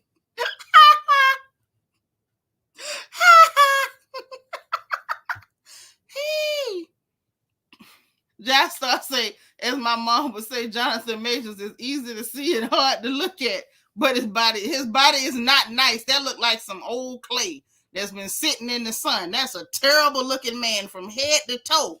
He even walk ugly. That's why by the time I heard he posted whoop somebody, I believe it. Tell me, I like him funny looking. I don't know. I'm the problem. Listen, I ain't got time for that. That ain't funny looking. That man looks scary. If I'd have seen him in a dark alley, I'd have went straight Hong Kong Fooey. Ain't no way in the hell. That man is ugly as homemade sin on first Sunday. And y'all up here telling, he look good. You lie. You did lie. Big one. So then they asked him about Suge Knight. Was they still cool? He like, yeah, we still cool or whatever. That was short. He asked him about Tory and Meg. I guess he wanted to get his opinion on everything while he had it. Boy, this why I love Katt Williams. Katt Williams say the truth got to be told in all situations. He said, if you don't want to say she shot her, then you shot her, period. Hello, good night. If you gonna say that the friend did it, say it. If you ain't gonna say it, then you did it. Period, point blank. Because we know the girl ain't shot herself. We know the bullet ain't broke out from nowhere and dug its way into that girl's foot. So one of y'all shot that girl. One of y'all shot that girl. So if you ain't gonna say she did it, then you did it. Just start saying you like your men medium ugly. Well, that one ain't medium ugly. That is well done ugly. That's vintage ugly. That's deep down to the bone marrow ugly. Classic Quilla say, how much is he paying Megan Good? I don't know, but he'd have had to triple it for me if I had to sit next to him and not run off. Ian say, what's up? Jonathan Majors looked like a psychotic, cold-blooded killer. Yes, God, he looked like he eat people. Hey, Chanel. Yeah, the interview was very special. It was. Thank you for being 111. That's what's up. I'm just saying, it just is what it is. So then he asked him about how many times you went to jail. He said 30 times. I love his candor. He said, I've been to jail 30 times. And he said, listen, let me tell you something. I carry that pistol. Okay, he carries that stick, the blick, the calico, the pole, whatever you want to call it. He carry that heater, the chopper, all of it, period. He said, and if you pull me over 15 times, every time you pull me over, it's going to be in the car. He say he smoked a reefer. If you pull him over, the reefer going to be in the car. It don't matter when you pull him over, it's in the car. If you pull him over after breakfast, it's in the car. Lunch, in the car. Dinner, newsflash, in the car. So every time, this is what it's going to be. Every time. So, that's what it was. He's like, I got a medical marijuana card. He said he need that to help him eat and to help him sleep. I've heard plenty of people say that. Thank you, Jesus. That ain't my story, but I respect it. And I feel like if you ain't eating good, your appetite ain't there, and you got to smoke you some reefer to make you eat some cabbage and cornbread, well, get to smoking. Get to smoking. Okay? I ain't judging nobody, and I can dig where he coming from. At least he own it. He don't care if you lock him up, he getting out. He gonna fight for his rights and try to clear that up and get right back to his regularly scheduled program. I can dig it. So then he asked him about Kanye. Lord have mercy. He said, let me tell you something. How y'all gonna sit up here and say the man crazy, then sit up and watch him and talk about every little thing he do? He basically, what you scrutinizing him for, and you say he off. You know what I'm saying? He said, what the hell is we even reacting to? I said, I can dig that. I can dig that. He said, what you want? This dude to marry the whole whore. And so Shannon done went to shaking and quaking because, he's so scared that, upset messing them. You know how Shannon is. Shannon will pull an old coon on you quick. But Katt was like, it is what it is. He said, I'm not knocking, nothing. He's like, I'm just saying he knew that's what she was, and that's why he wanted to marry her. He wanted to marry a whore. And so Shannon was trying, I guess, give us some props on the backhand side. And why the reflection corner calling? The corner closed. Everybody gonna let it hang out tonight. He was like, child, please. He was like, you talking about good, talking about she wasn't good enough for Pete Davis. He said, how that work? You end up with Pete Davis and you couldn't even keep him. I say, boy, if Katt don't tell the truth and shame the devil. Come on now. And so he told him flat out, look, I don't support or villainize Kanye. He ain't got nothing for that. He said, y'all the one told him he was a genius. Y'all the one told him he was so wonderful. Y'all sat up here and let this man talk about he making a church and still cussing and going on. Ain't nobody said nothing. And that's true. So now, y'all, this is where it got hot again. Katt Williams took us on a roller coaster ride, kinfolk, at the 2-hour, 36-minute mark, right around in there. He went to talking about Mr. Chris Bridges. Y'all call him Ludacris. Baby. Let me tell y'all something. I was sitting there watching. I'm like, so they bringing Luda back out. Y'all know Luda been quiet. Christmas movie. State Farm. Like a good neighbor, State Farm is there. He in the State Farm commercial. Next thing you know, he everywhere. He was in another commercial not long ago. And it was like, why they, it's like they ramping him up to put him in something or to like reintroduce him to the crew or to the crowd or what's finna go on. I mean, we all like Ludacris, but that ain't gonna stop nobody from telling the truth on him. I've been like, let me tell you something. Y'all like Luda. Let me tell you how far I go back to listen to this man. I remember being in Atlanta, Georgia, when he was still on the radio as Chris Lover. Let me tell you how far I go back to listening to who y'all call Luda, Mr. Christopher Bridges, what we used to call Chris Lover. So it ain't about liking him. And one thing about it, whether we like you or not, the truth gonna be told. And Katt Williams went to dropping some stuff at the 2-hour, 36-minute mark. He said they got them both invited to some Illuminati type situation, and that they was supposed to, that's when they both had the sideburns with the little thing on it or whatever like that, and said that whoever was gonna get this deal was gonna have to cut off their hair and shave them sideburns off, and that they was gonna get $10 million a movie for a 20 movie deal, and they was gonna have to go get the light-skinned funny looking wife. And he reminded Shannon, I told you at the beginning of this darn interview that description could cover 7 different people. So Shannon talking about, well, hell, maybe I need the light-skinned, funny-looking wife. They doing that type of money, $200 million. That's $10 million a movie for 20 different movies. And he went talking about them Fast and the Furious stuff and things like that. And so Katt Williams said, yeah, that's what the rest of them said about them dresses. Like, go on, give me the dress. I say, I say, not Chris Lover. Not Chris Lover. You remember Chris Lover and Poon Daddy? Because I do.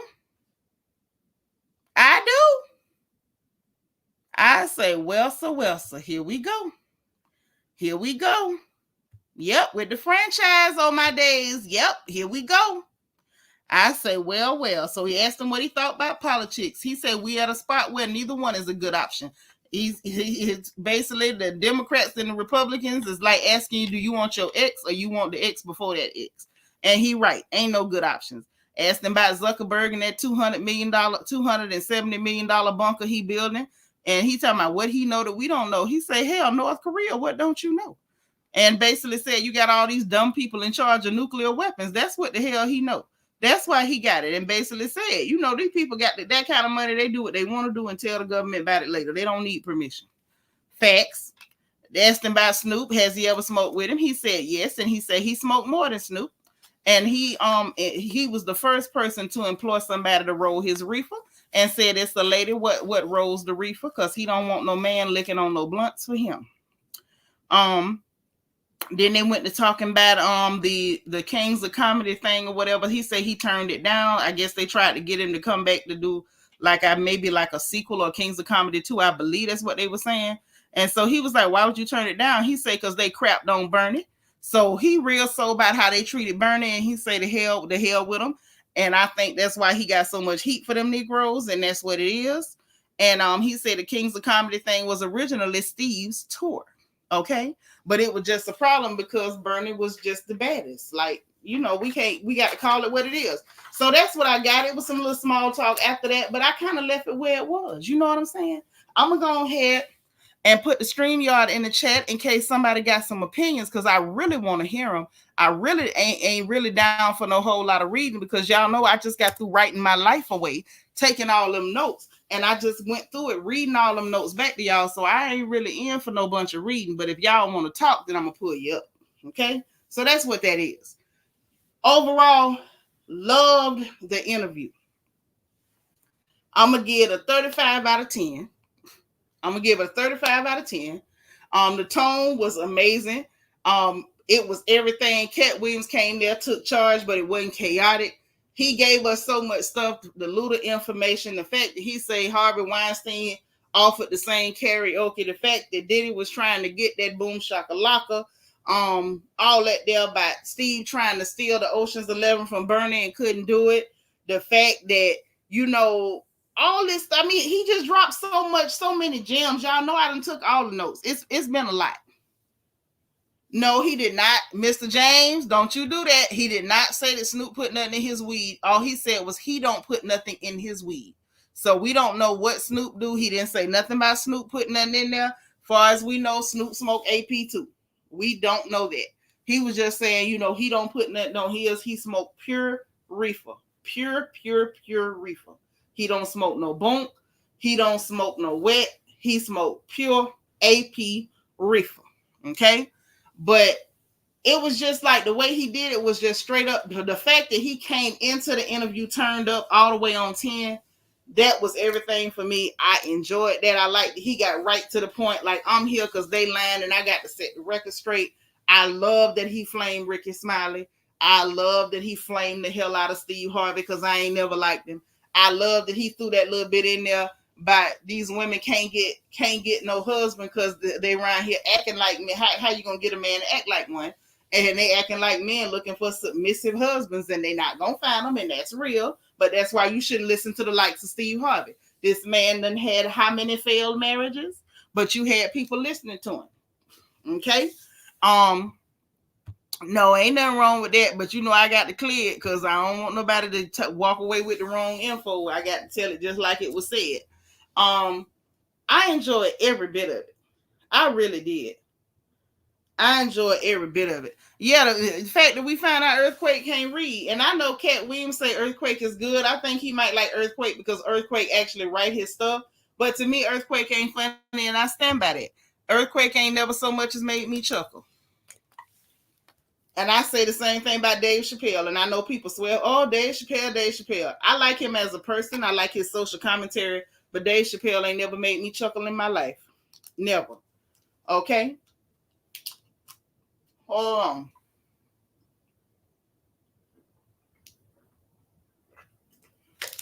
Oh, my bad, y'all. I had to shut my mouth long enough to take that BC powder. Okay? Not Diddy was trying to make him say bow wow. Listen, I be trying to give it to you straight. Yeah, Dave ain't funny. Dave real. Don't get me wrong. Dave real. I don't have nothing against him. I don't find him funny. Like, you could tell the truth about a lot of stuff. Sometimes keeping it real is just keeping it real. It don't make it funny. It don't. I think it's a fine line. But I don't know. I appreciated his candor. Even when it was stuff about him, he was just real. I liked it. Definitely cool with him flaming Michael Blackson. Oh, my boo Jai. Hello, gorgeous. How are you? Tell us what you think. Hey, can you hear me? Sure can, girl. Take it away. Yes. So I've been laughing through the whole show because Katt is, if not one of my favorites, I think he's my favorite living comedians. And they don't give this man his just due. They've never given Katt his flowers. And he's right. It's the very cliquish between it's Steve Harvey, DL, and Ced. Even though I like Ced, I respect him. DL, Steve, that's another story.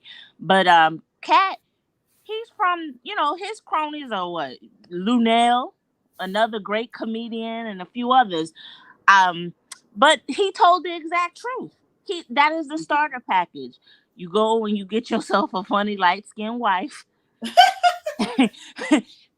Is he lying? And the No, fact and don't sis, don't forget the part where you let the people pay you not to talk about certain stuff. that too. And the fact that he said that they're talking at least about 7 different people, when he said like the whole, I call it the black man comedian starter kit. But you ain't got to be a comedian, because Luda ain't no comedian, but he sure got the starter kit. You get you a light skinned, funny looking wife. You become the non-threatening black that shuffles and tap dances, and they pay you, and you sit over there and be non-threatening and make sure you don't say nothing too conscious. True. And what I was going to say about Luda in the chat earlier is that, because you're right, I just saw him on a commercial. It's a nationwide commercial. I can't remember what it was for, but I think it was like, it's State Farm. So it's insurance. Yeah. Okay. Yep, like a good neighbor. State Farm is there. Yep. Yes. So not just that. Don't forget. They had him in that Christmas movie, Dashing Through the Snow. It's on Hulu. Oh, I haven't. And they had him in another commercial like a few months back where he was doing the big shoes thing again. So it's they've been slowly kind of like reintroducing him to the forefront, like they about to do another movie or something. I've been watching the ramp up, like, what this about? Yes. So what I've noticed is what they do for black rappers who have now gotten their men of a particular age. Because if you look at Ice Cube was very problematic. I mean, he was a gangster rapper back in his day. He started with NWA. He was problematic. These men are no longer threats to the greater society, including Luda. He's a dad. But you really can't. But hold on. Ice Cube don't fall into that. Ice Cube is still a problem for the.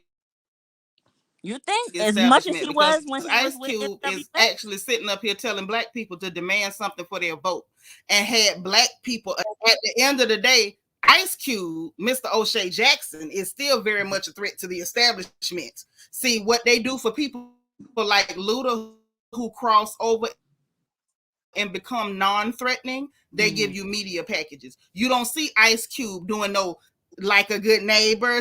They're never gonna bring him talking about like no good neighbor. You ain't gonna see him, with the press package. Not when he running around here talking about I take a meeting with Trump, I take a meeting with anybody. What the hell y'all gonna do for black people? They don't want that for him. Okay. Now you'll see them do that for the likes of this person. I could see if Tyrese wasn't so stupid and always saying stuff, they probably would have offered him a deal. You know what I'm saying? But you got to be somebody that's willing to cross over and become non-threatening. Snoop. So maybe Ice Cube is not a good example, but Snoop, he is who was once a problematic or a rapper or a threat. He is now non-threat. When they gave him that show with Martha Stewart, I already knew what it was, because I was like, Snoop and Martha Stewart? Okay, yeah, he's no longer threatening to the masses. He crossed over. He crossed over. Mm-hmm. But he still ain't get the. I still don't think he got the same deal that Luda got, because a lot of the stuff you see Snoop selling, Snoop be done got deals with people on his own, because Snoop sell everything. Snoop got his own liquor. He sell his own. He got his own brand of hot dogs. Snoop will sell you. You still too long. Snoop don't play. I didn't know the man had selling hot dogs. Yeah, he sell hot dogs, liquor. He was doing the football. Y'all know Snoop sell everything. I did not know that man was selling food. Yes. I didn't know that. But if you stand still too long, Snoop gonna find a way to reproduce and sell you.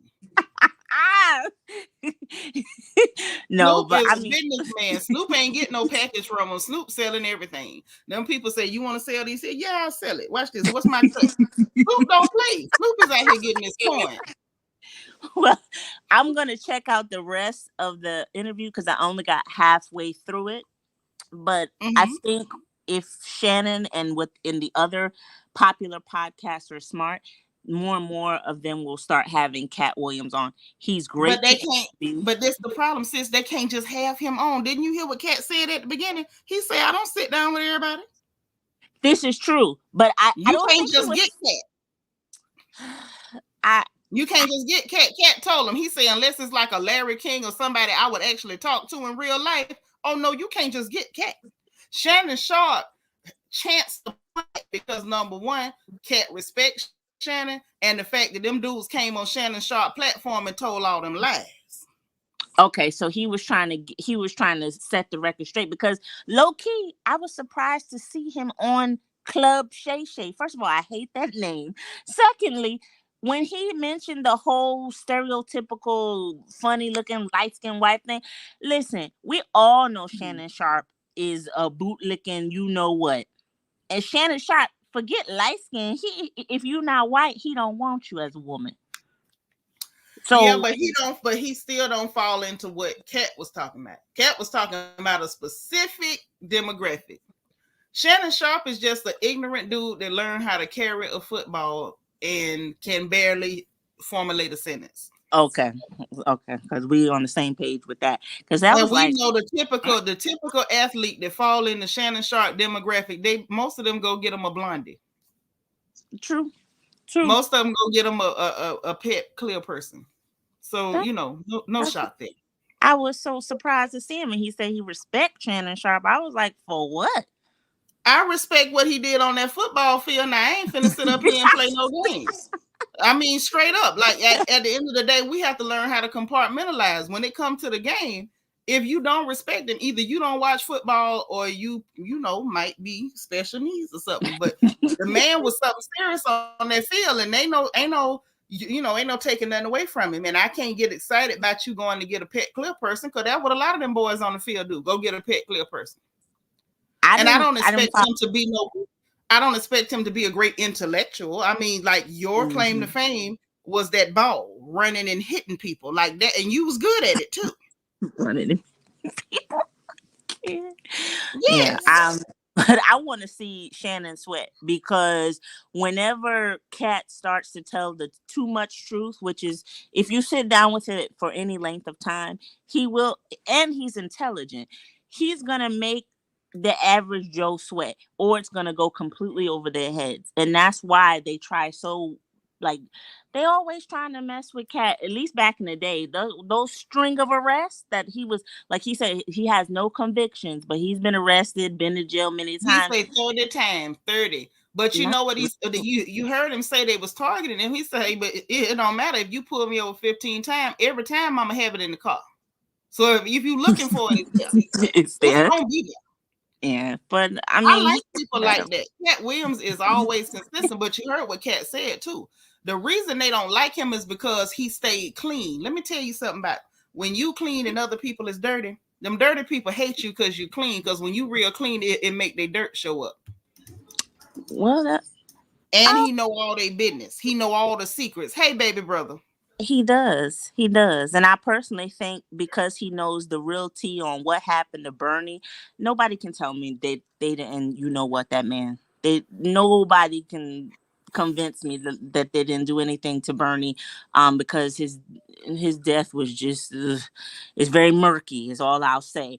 And he know the secrets behind Steve Harvey. Steve, who else? Was it? First off, that man told y'all he got all the information, the knowledge, and the secrets. He said he pay for the tea, he pay for the dirt.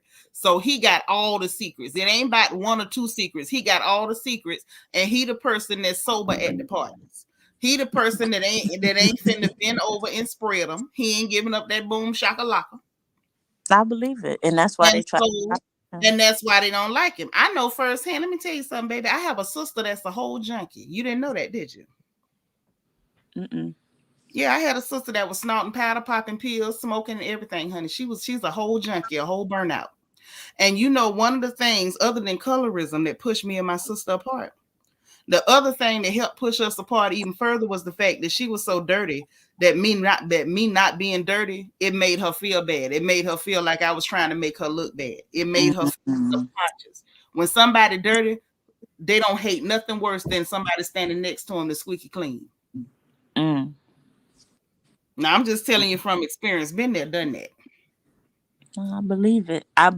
But I want to go back and watch the rest of it because I can imagine Shannon getting uncomfortable when he telling the truth. I don't follow Shannon like that, but I did watch his interview with Steve Harvey. And that's about it. But I didn't know the rest of them came up there and told lies. A pack of them. See, Shannon was nervous because he knew that Katt was saying stuff that was gonna piss people off. He wasn't nervous about the truth. He was nervous because he said he was like, "Ain't nobody ever gonna come back over here no more." Katt said, "No, they gonna come back. Don't worry, they gonna double back. You gonna be." He said, "Your platform going to the next level after this. Don't even sweat it." And did he lie? Did he lie? He ain't told now lie.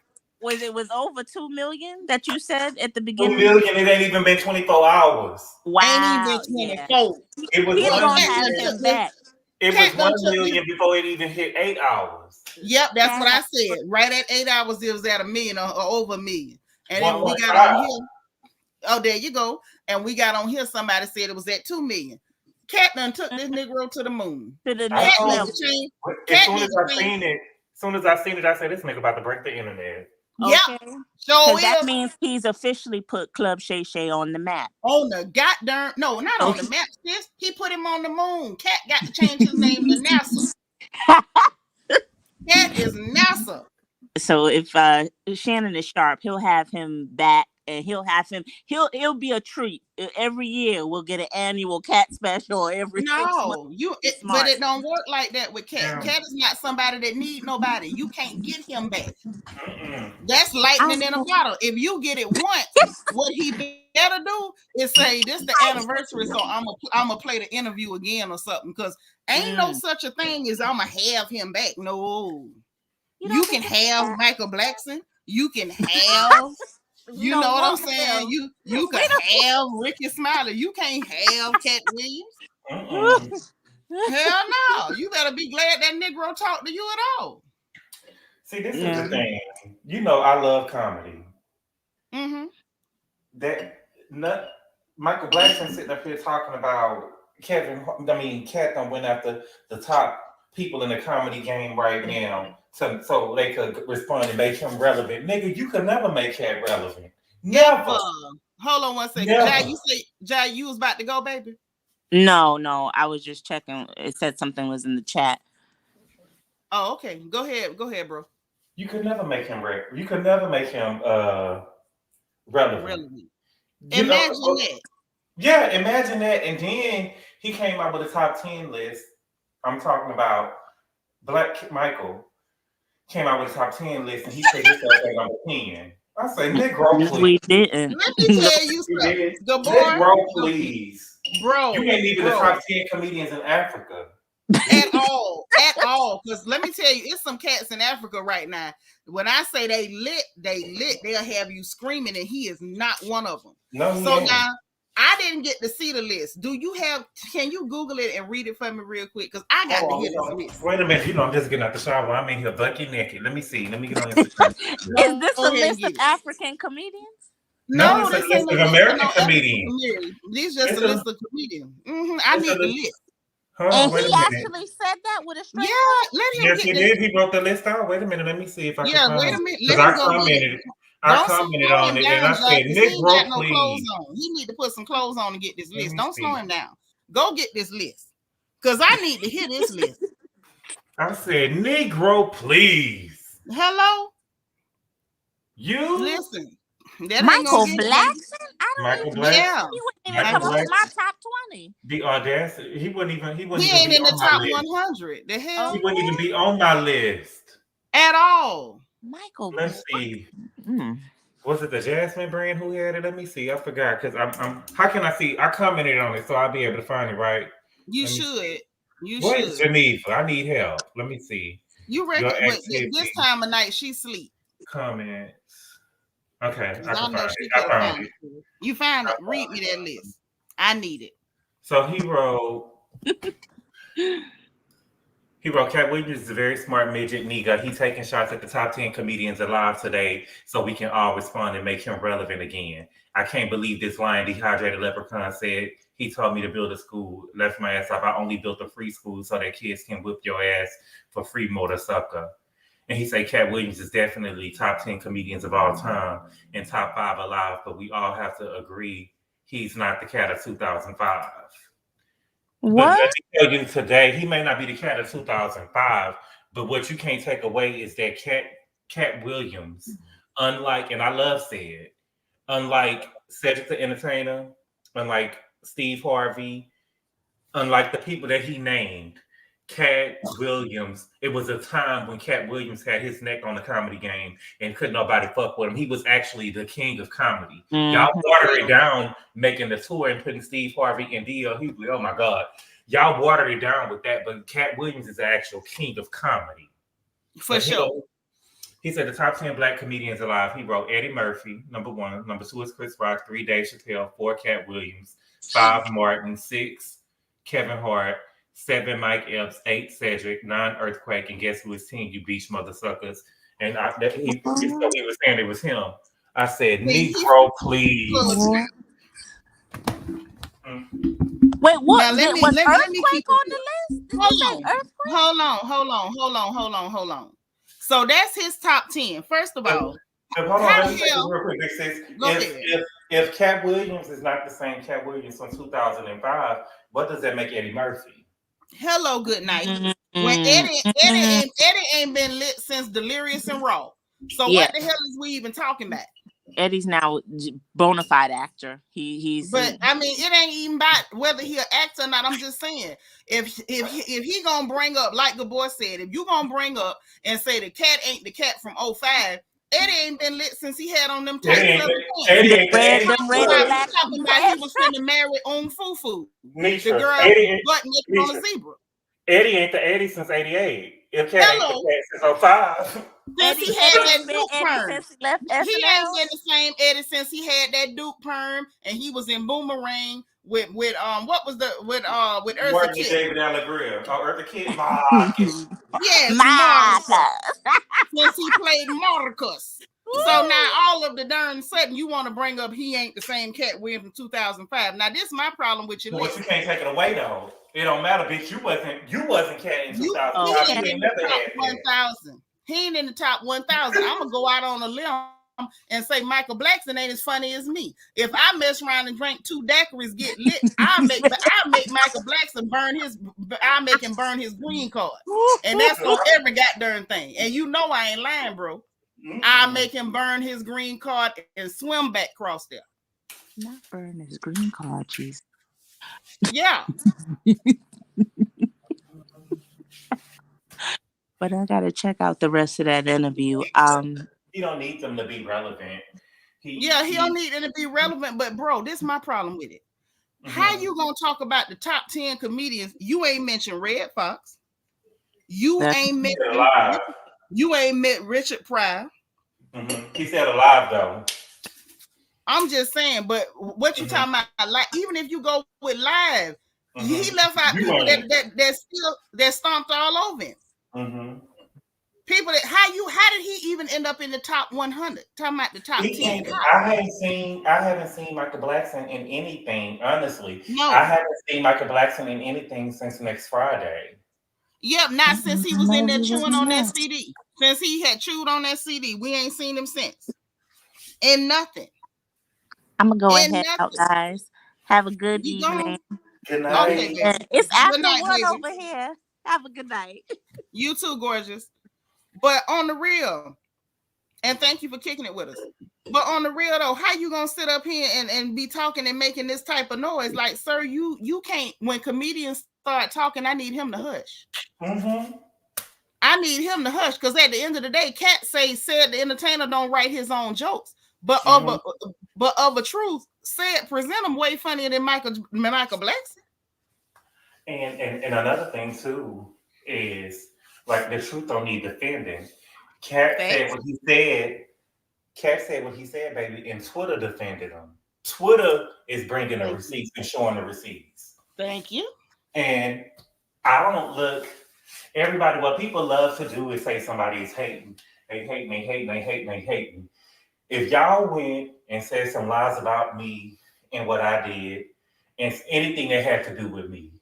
I'm coming to defend what happened, and I'm coming to say what happened, what actually happened. Ain't There nobody you go. hating on what? That ain't hating, like he said, like he told Shannon Sharp. If you let somebody come on your platform and they tell bald-faced lies, I'm not being messy to come on the same platform and say that did not happen. That is a lie, and it's hundreds of witnesses. That's not messy. That's real. Mm-hmm. I don't think that Kevin Hart is funny At but all. what I'm saying is, it has never been a comedian. What I'm saying is, I don't think that Kevin Hart is funny, but I'm not going to take away that he was like the ring after Katt. It's him, and then it's like Dave again. You get what I'm saying? None of those, Steve Harvey, Cedric the Entertainer, Michael Blackson, Faison Love, none of them was ever a Katt Williams. None and just like he said, when you talking about real comedians, Faison Love, you shut your mouth. Right. That's what I'm saying. It's like when people start discussing comedians, how does Faison Love get the nerve to open his mouth? Exactly. Where does he find the morale? He didn't have and because he was attacking he was attacking our girl, Nicole Byer. You know what I'm saying? They ain't giving nobody specials at Netflix of white people and fat black chicks. You know what I'm saying? And there was a couple of black comedians had to say, now wait a minute, she is funny though. You know what I'm saying? But you mad because they ain't gave your big ass no special. But why would they when you're not funny? You spend all your time talking to that snow monkey, to Vlad. Mm-hmm. That's what you spend your time doing instead of writing comedy. Mm-hmm. Like, seriously. He spent all his time talking to Vlad. You should, if anything, if you really wanted to be a comedian, you should have been honing your skills. Mm-hmm. You should have been honing your skills. It take more than having titties. Because like Katt Williams say, what you gonna do? Take off your shirt in every film, like in every time they put a camera on you, you yourself in every role, no matter who you play, you still Faison? Seriously? And he said the same thing by Steve, and it's true. Every time you play a role, you the same country Bama. The same non-talking, ignorant country Bama. Every single role. Every time they put you in front of a camera. Right. And then talking about he didn't want to be no movie star. Yes, the hell you did. They just didn't want you. You wanted to be a movie star, nigga. Did you forget that and I love Steve. But what I'm not going to do is, what we talking about is, what Katt was saying to me was just pure facts. Mm-hmm. Steve Harvey, the Kings of Comedy, they watered down the name Kings of Comedy. D.L. Hughley could never be. If we was talking about the real Kings of Comedy at that time, the only person who would have been on the tour was Bernie Mac. That's right. Nobody. Because he was the only one that was pure. Just and pure I love said, but a King of Comedy he is not at all. He might could have opened and let 4 more other people come on, but right. No. Mm-hmm. And then the fact that he said that was supposed to be Steve too, but Steve ain't had it in him. Steve ain't had it in him. And you was hating on him. Did you hear what he said? The nigga was. That's right. You thought because Bernie was black. You thought Bernie was black and ugly, that you was gonna be better than him. There you go. But in comedy, that it don't work like that. It sure don't, baby. You better say it again. In the world of comedy, it don't work like that. Mm-hmm. It don't at all. None of them had to run that. Katt Williams had a hell of a run. When I was in college, the thing to do was to get high and watch a Katt Williams special. Listen, that's the thing to do now. And that was by 2005, my senior year in high school, 2005, 2006. From 2005 to like 2009, Katt Williams was the reigning king of comedy. Had everybody take that away. Yes, they did. And nobody could take that away. American Hustle and this pimping had everybody just stuck. During it, everybody knew every word, every joke by heart. Mm-hmm. Because it was hilarious. The man, and not only that, he's still hilarious. Mm-hmm. He's still hilarious, just off the cuff. What he did to Wanda Smith is legendary. Baby, that wasn't no written joke. And didn't call her not one bitch. Ain't call her one. Didn't even curse. Didn't cuss her. He may as well have cursed her, but he didn't cuss her. He didn't call her. This is the thing about Katt, though. What I look for when I hear people talk and do interviews like that or whatever, because everybody be like, oh, they lying. We saw what happened between him and Wanda, and he said it, what happened verbatim. He didn't embellish on anything. He didn't exaggerate anything. So I'm willing to believe the stuff that he was saying was true. Yeah, the fact that he said she came to him before they even got on air and was like, oh, we appreciate you. We ain't finna talk about your children. We ain't finna talk about this. We ain't finna talk about that. Then got up there and talked about all of it. And he said he didn't even know at the time that she had done some ugly stuff to some other comedians or whatever. He didn't know nothing about that when he went there because he didn't know nothing about her. And you were trying to, he said, I'm not, y'all trying to put me apart, make me gay, and I ain't gay. And you saying it to me like it's a dig. You saying it to me. You know I'm always saying that. Yeah, you always don't be trying to use that like it's no slur. Come on now. Yeah, Wanda played herself on that one. But she went there because that's who she is. Like he say, lowbrow. Real lowbrow. And she was in the weeds. She tried to clown with Katt Williams. And my thing is, what the hell made you think you could clown with Katt Williams? Like, how much shit did you smoke? And my motherfucking feelings hurt. What's he happen? Why? Because me and my brother used to say that Steve Harvey had a clean ass lineup. I didn't know there was no motherfucking shit on his head. I didn't know there was no kid. You didn't know that was weave? No, I didn't know there was no wig. Oh, that came out a while ago. I was just mad at Katt Williams for waking it up. Yeah, that was a weave. That was a whole lace front. And they came out with the receipts on Twitter. Oh, yes. I remember when that was a thing. That was a whole weave. And you remember Manny Freshman talking about got the Steve Harvey line. And you ain't got no Steve Harvey line. Ain't nobody took your hair off and lined it up on Steve ain't got the Steve Harvey lining. Steve ain't got the Steve Harvey lining. But see, that's the thing. And I'm about to say, in order to get the Steve Harvey, somebody got to take your hair off and line it up on that mannequin and put it back. That's the only way you get that one. And see, that's the thing. It lends more credence to what he was saying about Bernie. You out here trying to look a certain type of way to this audience, thinking that it'll help you, but you ain't got the jokes. Ain't got it. You ain't got it, baby. You ain't got the jokes. Ain't got it. And that, to me, that's the part that's golden. That's what's golden. Like, at the end of the day, my mama used to say class will out. And I'm going to steal it from and say talent will out. Like, you can have the clout. You can have the people behind you. You can tell 20 lies and have 20 niggas believe you. But at the end of the day, if your talent don't talk for you, you're going to have to get real quiet eventually. Mm-hmm. You're going to have to get real quiet. And see, another thing, too, is that a lot of these niggas could be bald. It just lands more, if you just let people talk for a while and you just pay attention to stuff, you'll just see more. Because even when he was talking to Monique and he was telling Monique, this is a money game. It's a get money game. It's a get money game. But you got people like Dave Chappelle and Katt Williams, they turning down deals. You know what I'm saying? Yep. Dave Chappelle walked away from $50 million. Mm-hmm. That's right. Because he felt, go ahead. Go ahead, babe. He said that he felt that the white man was laughing too hard, and the white man was laughing, and it was not just that. You know what I'm saying? He said that when he left and went to Africa, he said he didn't really know what the people were saying about him because he went away, but Hollywood put the media on him to make him trying to seem crazy. And like he told Oprah, if I was sick, why would I go to Africa? Hello. I'm sick and I'm crazy and I want to go to a hospital in Africa. That don't make no sense. Because when folk get sick over there, they try to travel out to another country, a Western country, to go to the hospital. It didn't make no sense. But it was the fact that he had the nerve to stand up to him and say no. Yeah. I ain't doing that. Look here, man. And I believe some shit like that happened with Lauryn Hill. We just don't know about it.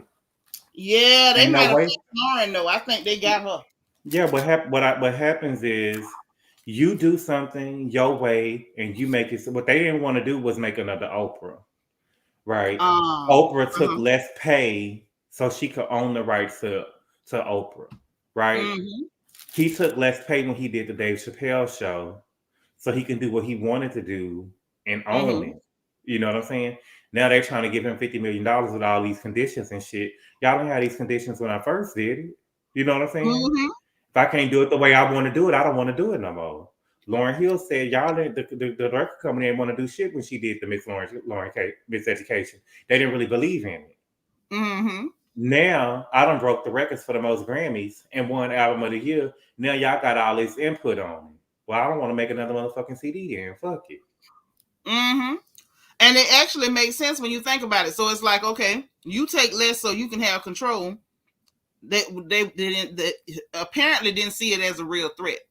Then once they saw the relevance, the social relevance, and the influence and the impact, we need to get control of this Negro. So let's offer him a bunch of money so we can control what he say, how he say it.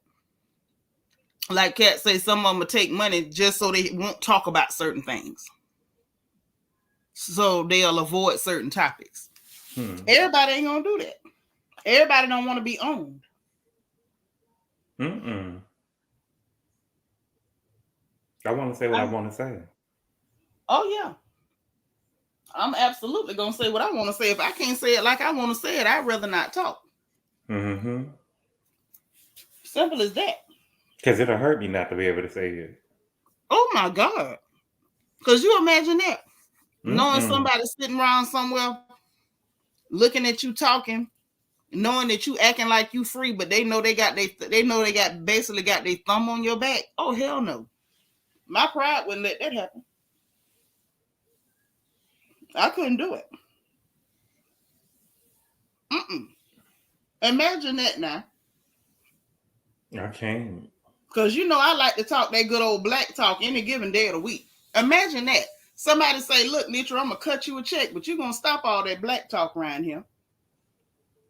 Then every time they do something that I want to open my mouth about and I want to, get on my soapbox and ring the alarm, I got to be careful because Master done cut me a check. Now I can't say nothing. Oh, hell no. Yeah, I'm good. But y'all know Steve Harvey been a coon. I ain't never liked him. I know you say you like him. I don't like them kind of people. People that pander and try to pimp people. I like him. Like But hey, like a man. Anybody writes some stuff like that and try to take advantage of desperate, lonely women, you a trifling piece of garbage. I like him, but the truth is the truth. Okay? Hanging with Mr. Cooper and the Steve Harvey show is the same thing. Stole everything. Just copy and paste. Copy and got there and paste. Stole it. That darn Katt Williams, baby, he lit the internet up today. I want to see. By the time that interview cool off, I want to see how many views Shannon Sharp got. I'm willing to bet. Does he have any other videos that ever got this many views? Does Shannon Sharp have any other videos with this many views? I don't think so. This broke the internet.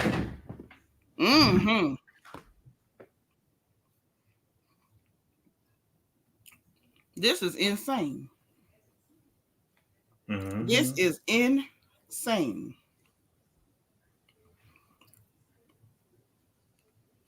I'm finna go to his page and look at what he got shaking over him.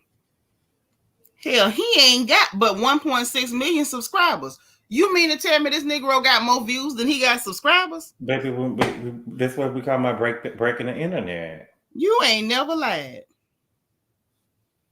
Oh my God. And then the interview, get this, and then this what he did. Let me tell you. Whoever managing this for him is smart. He up to 2.9 billion views, bro. Almost at 3 million. So the interview itself at 2.9 million. He took a 35-minute snippet out of there when he was talking about Steve Harvey, Kevin Hart, and said that one alone 1 million.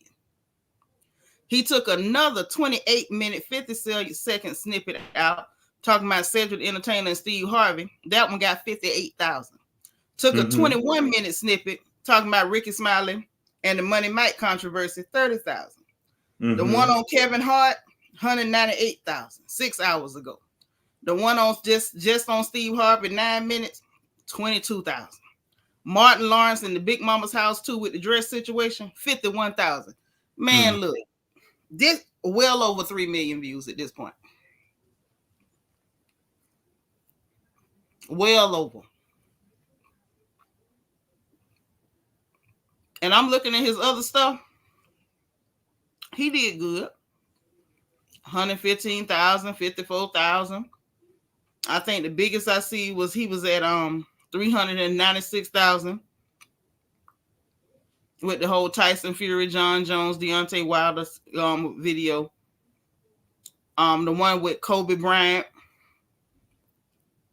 about Kobe Bryant being a tougher matchup than LeBron, 438,000.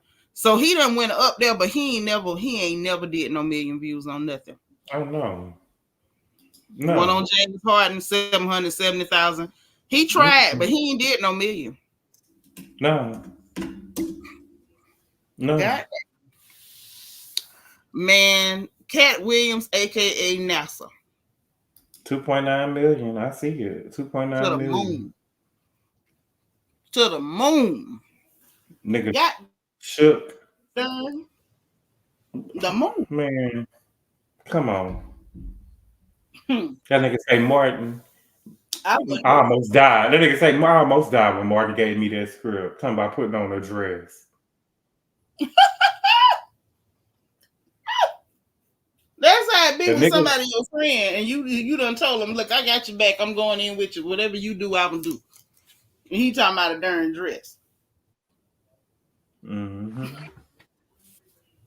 Martin realized that dress money is quick money. Because clear people love to see black men put on dresses. I don't know what that's about.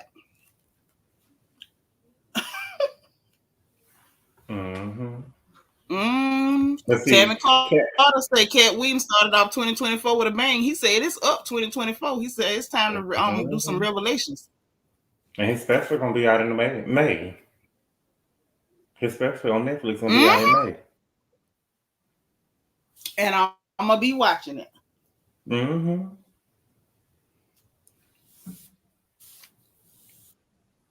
I'm sure gonna be watching it. Talking about the fact that what did you holler when he said Harvey Weinstein offered to puff on his Peter? Because I did. I believe him. In front of people. When I say I holler,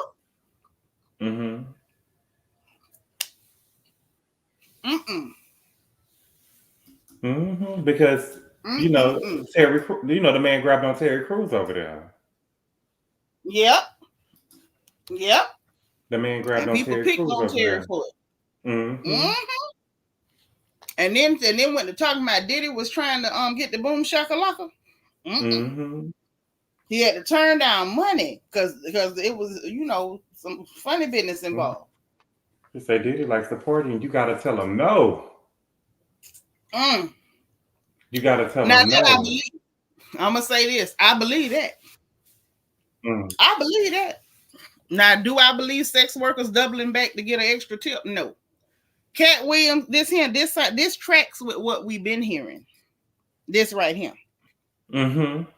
And the fact that he's saying it loud and proud, he calling names. He ain't doing like some people talking around stuff. How Monique say the name or leave it on the playground. He went straight to it, dropped names, and said, I got receipts. So I bet you ain't nobody finna say nothing because y'all know Katt don't care. Y'all better keep it quiet. Keep it quiet. Keep it quiet and keep it cute. You know what it is. How Beyonce told them people, everybody on mute. They better be on mute, bro. I ain't got no good feeling if they open their mouth. Why Columbus Short up here talking about Cedric the Entertainer?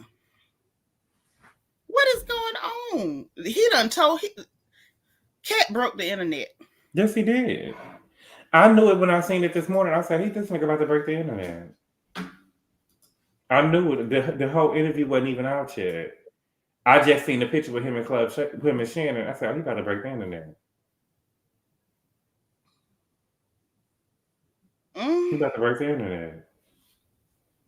And I'm gonna tell you something else. You know, I don't be believing half them. You know, the little extra broke entrepot niggas that jump on the internet. Oh, I went to a magic party and it was devils and I left because I didn't want to be in it. And they were sacrificing babies and midgets and puppies. I don't be believing that stuff. But when Katt Williams tell me that he was somewhere and somebody offered something and he didn't do it, I believe Katt. You know why? Because Katt Williams could actually be in those places. He could actually be around people that's influential. He can be in the same room with these people. He can stand next to these people. So now, when Katt Williams say something, I believe it. I believe him what he said happened with that situation with Luda. I believe it. He say they make you get a light skin, funny looking way that don't do no interviews and don't talk, and then you just do what they tell you.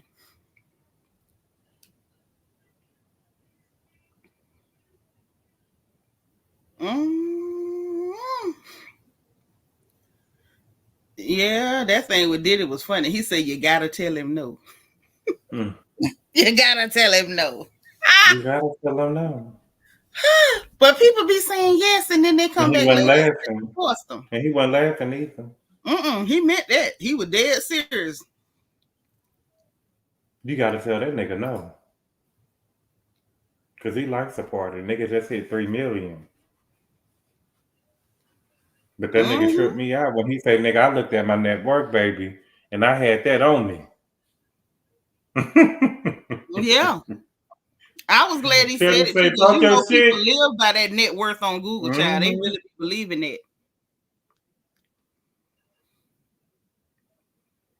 They be believing in and talking trash about what they saw on Google. Like, y'all really believe that stuff? When he said he had that amount on him, I was through.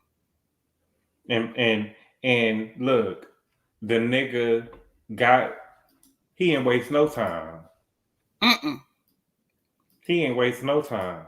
Shannon had to, after the first 30 minutes, Shannon had to go back to his upbringing. Yeah. Because Katt came out the gate going at Ricky Smiley. Nigga, Jesus. What? They wanted you done set up there and told all them lies. You done set up there and told all these lies. And what he said, I've been saying for years. Tyler Perry can't play no man in no movie. And you know, I said it. I roasted him down when he sat up here talking about black women need to just accept men that can pay a light bill and buy them some food every now and then. And went to trying to co-opt that fake muddy voice like he's making a joke out of black women, like, oh, y'all gonna be single. And I said it then. Negro, let's keep it real. You couldn't get seen. You couldn't make $1 until you put on a wig and a dress and pretended to be us. And the same goes for Ricky Smiley. You have no talent. And you managed to get seen by putting on a wig and a dress and acting like your mama. And like you say, neither one of them can't play a man to save their life. They can't. It ain't in them.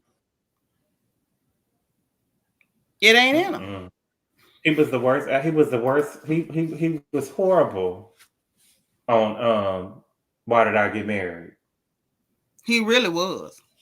He was horrible on Why Did I Get Married? He was still playing a feminine role, though. He's a man and he was playing his character. He was still playing a feminine role. You know what I'm saying?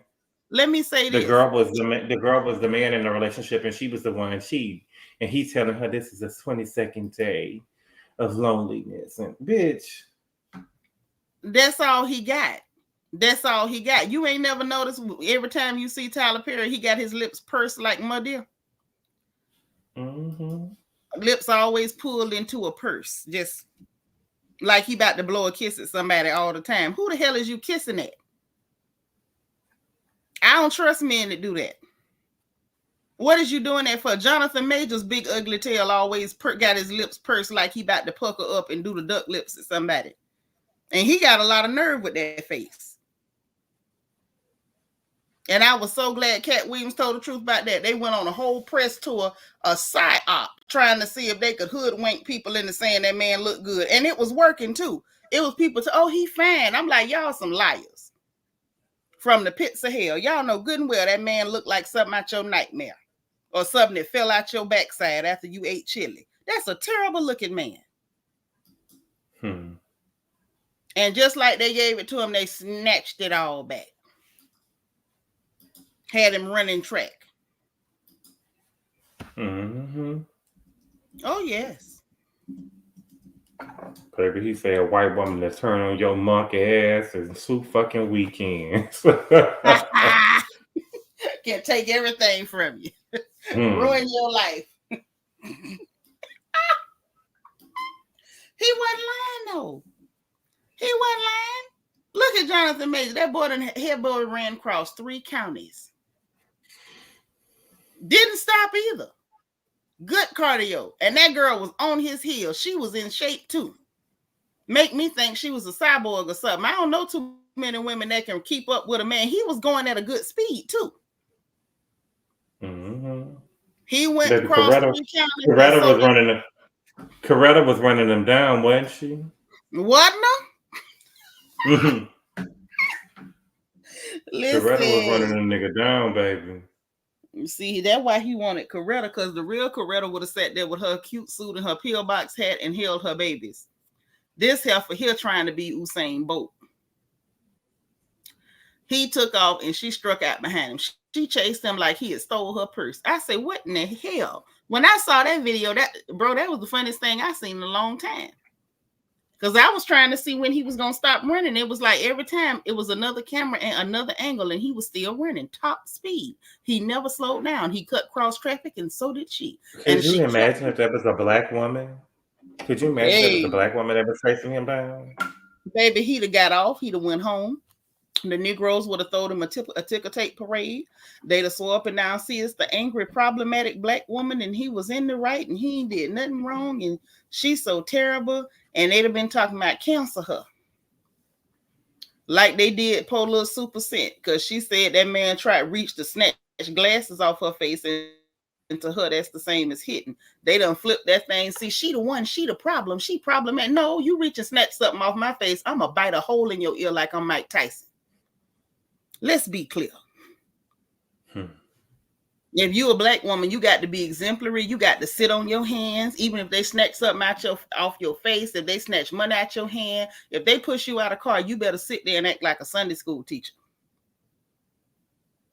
He slammed that white girl down in that car like she was a sack of potatoes or some groceries he didn't want, and shoved her in there and tried to shut the door.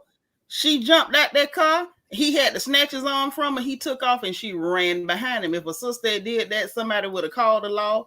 Hell, he probably would have turned around and beat that black girl to a bloody pulp. He wouldn't even ran. And they still would have said it was her fault. Hell, Megan got shot in her foot. They trying to blame her pocketbook for her foot getting shot. Talking about who she hunched. What the hell they got to do with bullets? If you a black girl, they can kill you, and it's going to be your fault. It's all you. That clear girl ran him down like he was the one-armed man in The Fugitive. And I'd be John Brown if he didn't get convicted and Megan Good had to sit up in there with her braids sticking all over her head to try to get some of the time off him. I hope they cut her a good check.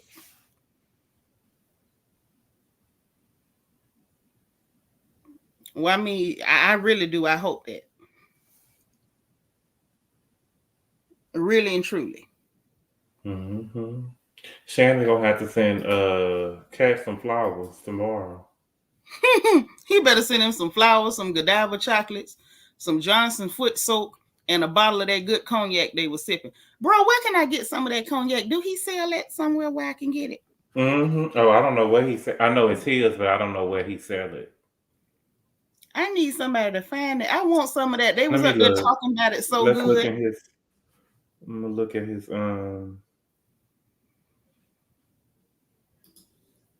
let's see. They need to have it in his. I thought that he would have it in his bio, but it ain't there.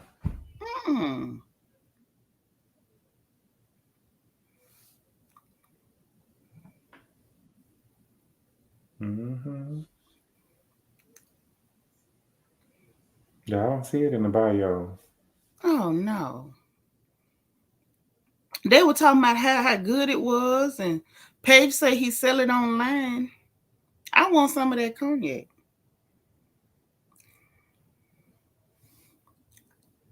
Let me see.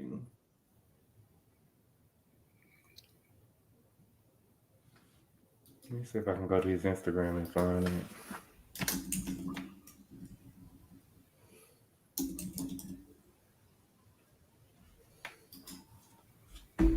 And all this stuff with the Epstein files talking about they mentioning people names. Why they even mentioning these people names when what's actually in the documents is bullcrap?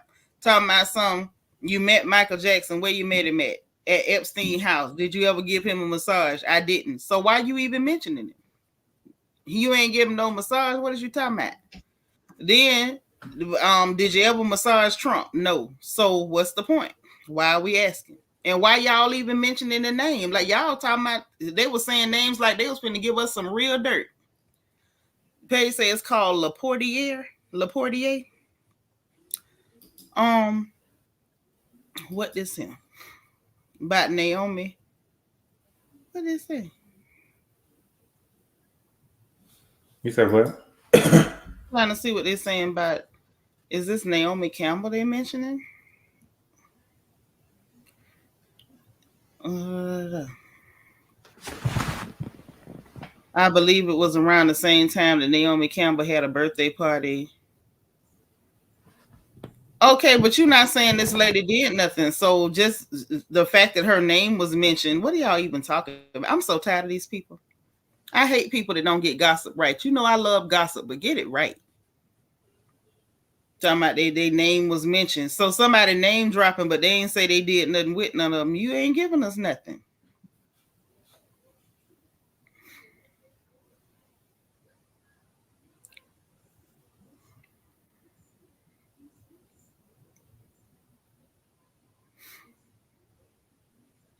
Did you ever see Al go on the island? No. Did you see his wife? No. So the person didn't mention these people. You asked them about them people. Get the hell out of here. I hate when people can't gossip. I really do.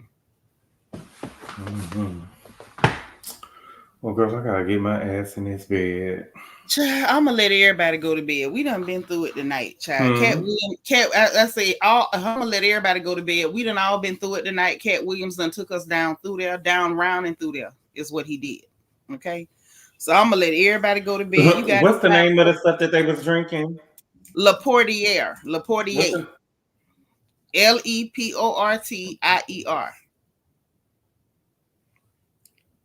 Okay. Yeah, so you could buy it online. Let's see. Are you old enough to buy alcohol accepting into Laportier? Wait a minute. Okay, shop. These people kill me all of a sudden. You go to their website, they want you to sign up before you could even see the shit. What we got to sign up for? They can't just sell us a bottle? Mm-hmm. Oh, so it's, I don't think it's out yet. They up there bragging about the stuff we can't even get it. Golly. I'ma wait. Oh, yes you can. Yes you can. Oh, I can get it. It's $98. That ain't bad. Look at him. That's about the same price as that Casa Azul that Giselle kept talking about, that tequila. I only drink Casa Azul. That ain't expensive. That's nice. That's decent. Mm-hmm. I'll spend that on some scotch easy. So I don't mind a little, I don't mind cognac if it's good. And they was talking like it was the best thing since sliced bread. I might have to add that to my liquor collection over here. Mm-hmm. Just Google Shannon Sharp cognac, and it'll take you there. Bet. Thank you. Any final words for you Ken people on the porch before we go to bed? Free, free my nigga. He ain't even in jail. But look, I don't even know what to say. Me either. I don't even know what to say. Let me find out Katt Williams done rendered us all speechless like he did Shannon Sharp. He did. Shannon was just sitting there. Shannon said, "Look, let me go back to ask you about your upbringing and see when a nigga is telling the truth, when a nigga is telling the truth, see, he kept on going back to it. You know what I'm saying? That's right. Nigga, I was He wasn't homeless. trying to sleep. Yeah, he wasn't trying to breeze past it. He jumped in and kept going back, circling around it too.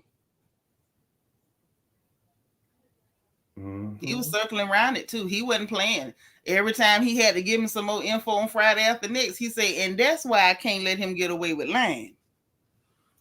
You notice that he was like, and that right there is exactly why I can't let him get away with lying. I say, ooh. Blind ass nigga. You so crazy. But whoever, I mean, but in my head though, who is thinking that Ricky Smiley could have played Money Mike? Nobody. The way Katt came up out of that. The way Katt came up out of that with that switchblade, getting ready to touch somebody. That nigga could never. Let me put this away. Might need to shave. Might need to shave somebody else. Look here, he couldn't. He ain't got it in him. The walk, the hair, nothing. Where was he gonna get the hair from? Where was he gonna get the moves from? Where was he gonna get that slick talk from? Where was it coming from? Ask Ricky Smiley. Katt say Katt say, why would he lie? I don't know why liars lie.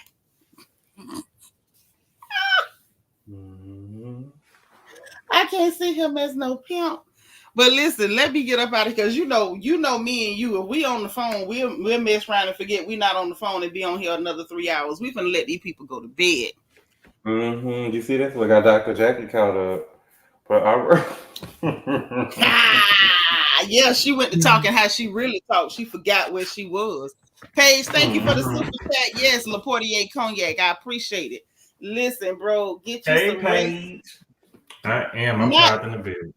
Yo, this one of your Kim people, cue the content guy. Thank you What's so much. What's good, cue the content guy? What is he still doing up? Listen, I don't know what he doing out the bed. Q, why you out the bed? I can't see, get on YouTube and see some of my face. Oh, Q. Oh, we love you. We love you. We do. Thank you so much for the support. Look here, man. Go to bed. Get your rest. You getting up early to go to the gym tomorrow? You know it. I need to move my big old carunkus to a gym early and not be waiting till mid to try to exercise. That's what I need to do. But I'm old. So there you have it. So look, listen, go tell them people good night. I'm finna tell them good night. Y'all get some rest, man. All right. Well, y'all have a nice night. I'm about to, it's hard for me to fall asleep sometimes. So I feel like I'm really about to sleep as soon as my head hit this pillow. Well, listen, I bid you a good night. Say your prayers, sweet dreams. I love you, baby brother. You already know. I ain't even got to tell you, but I tell you anyway. But anyway, get you some rest. Thank you, boo. All right.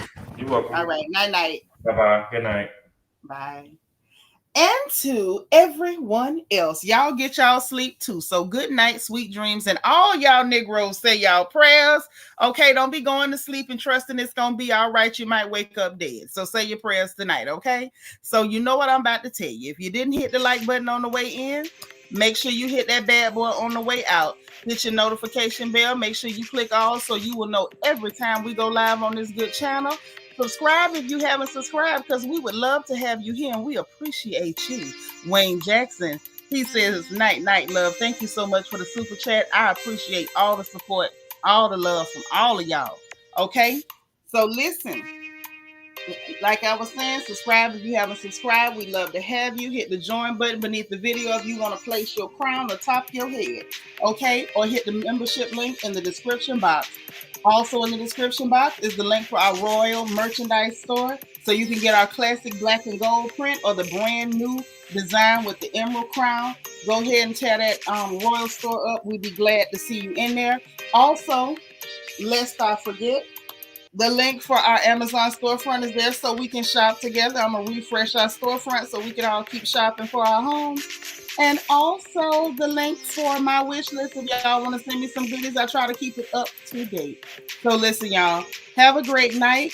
Everybody say your prayers, sweet dreams. I really, truly appreciate you guys. I know it's been a long day. I know this is the second live of the day, but Katt Williams indeed broke the internet and we came back in here like family to do what we do. So y'all have a good night. If the gospel is jumping tomorrow, you know I will be back. But in the meanwhile, always remember, God loves you. I love you. And it ain't nothing. And I do mean nothing you can do about it. I'll talk to y'all later, okay? Bye, y'all.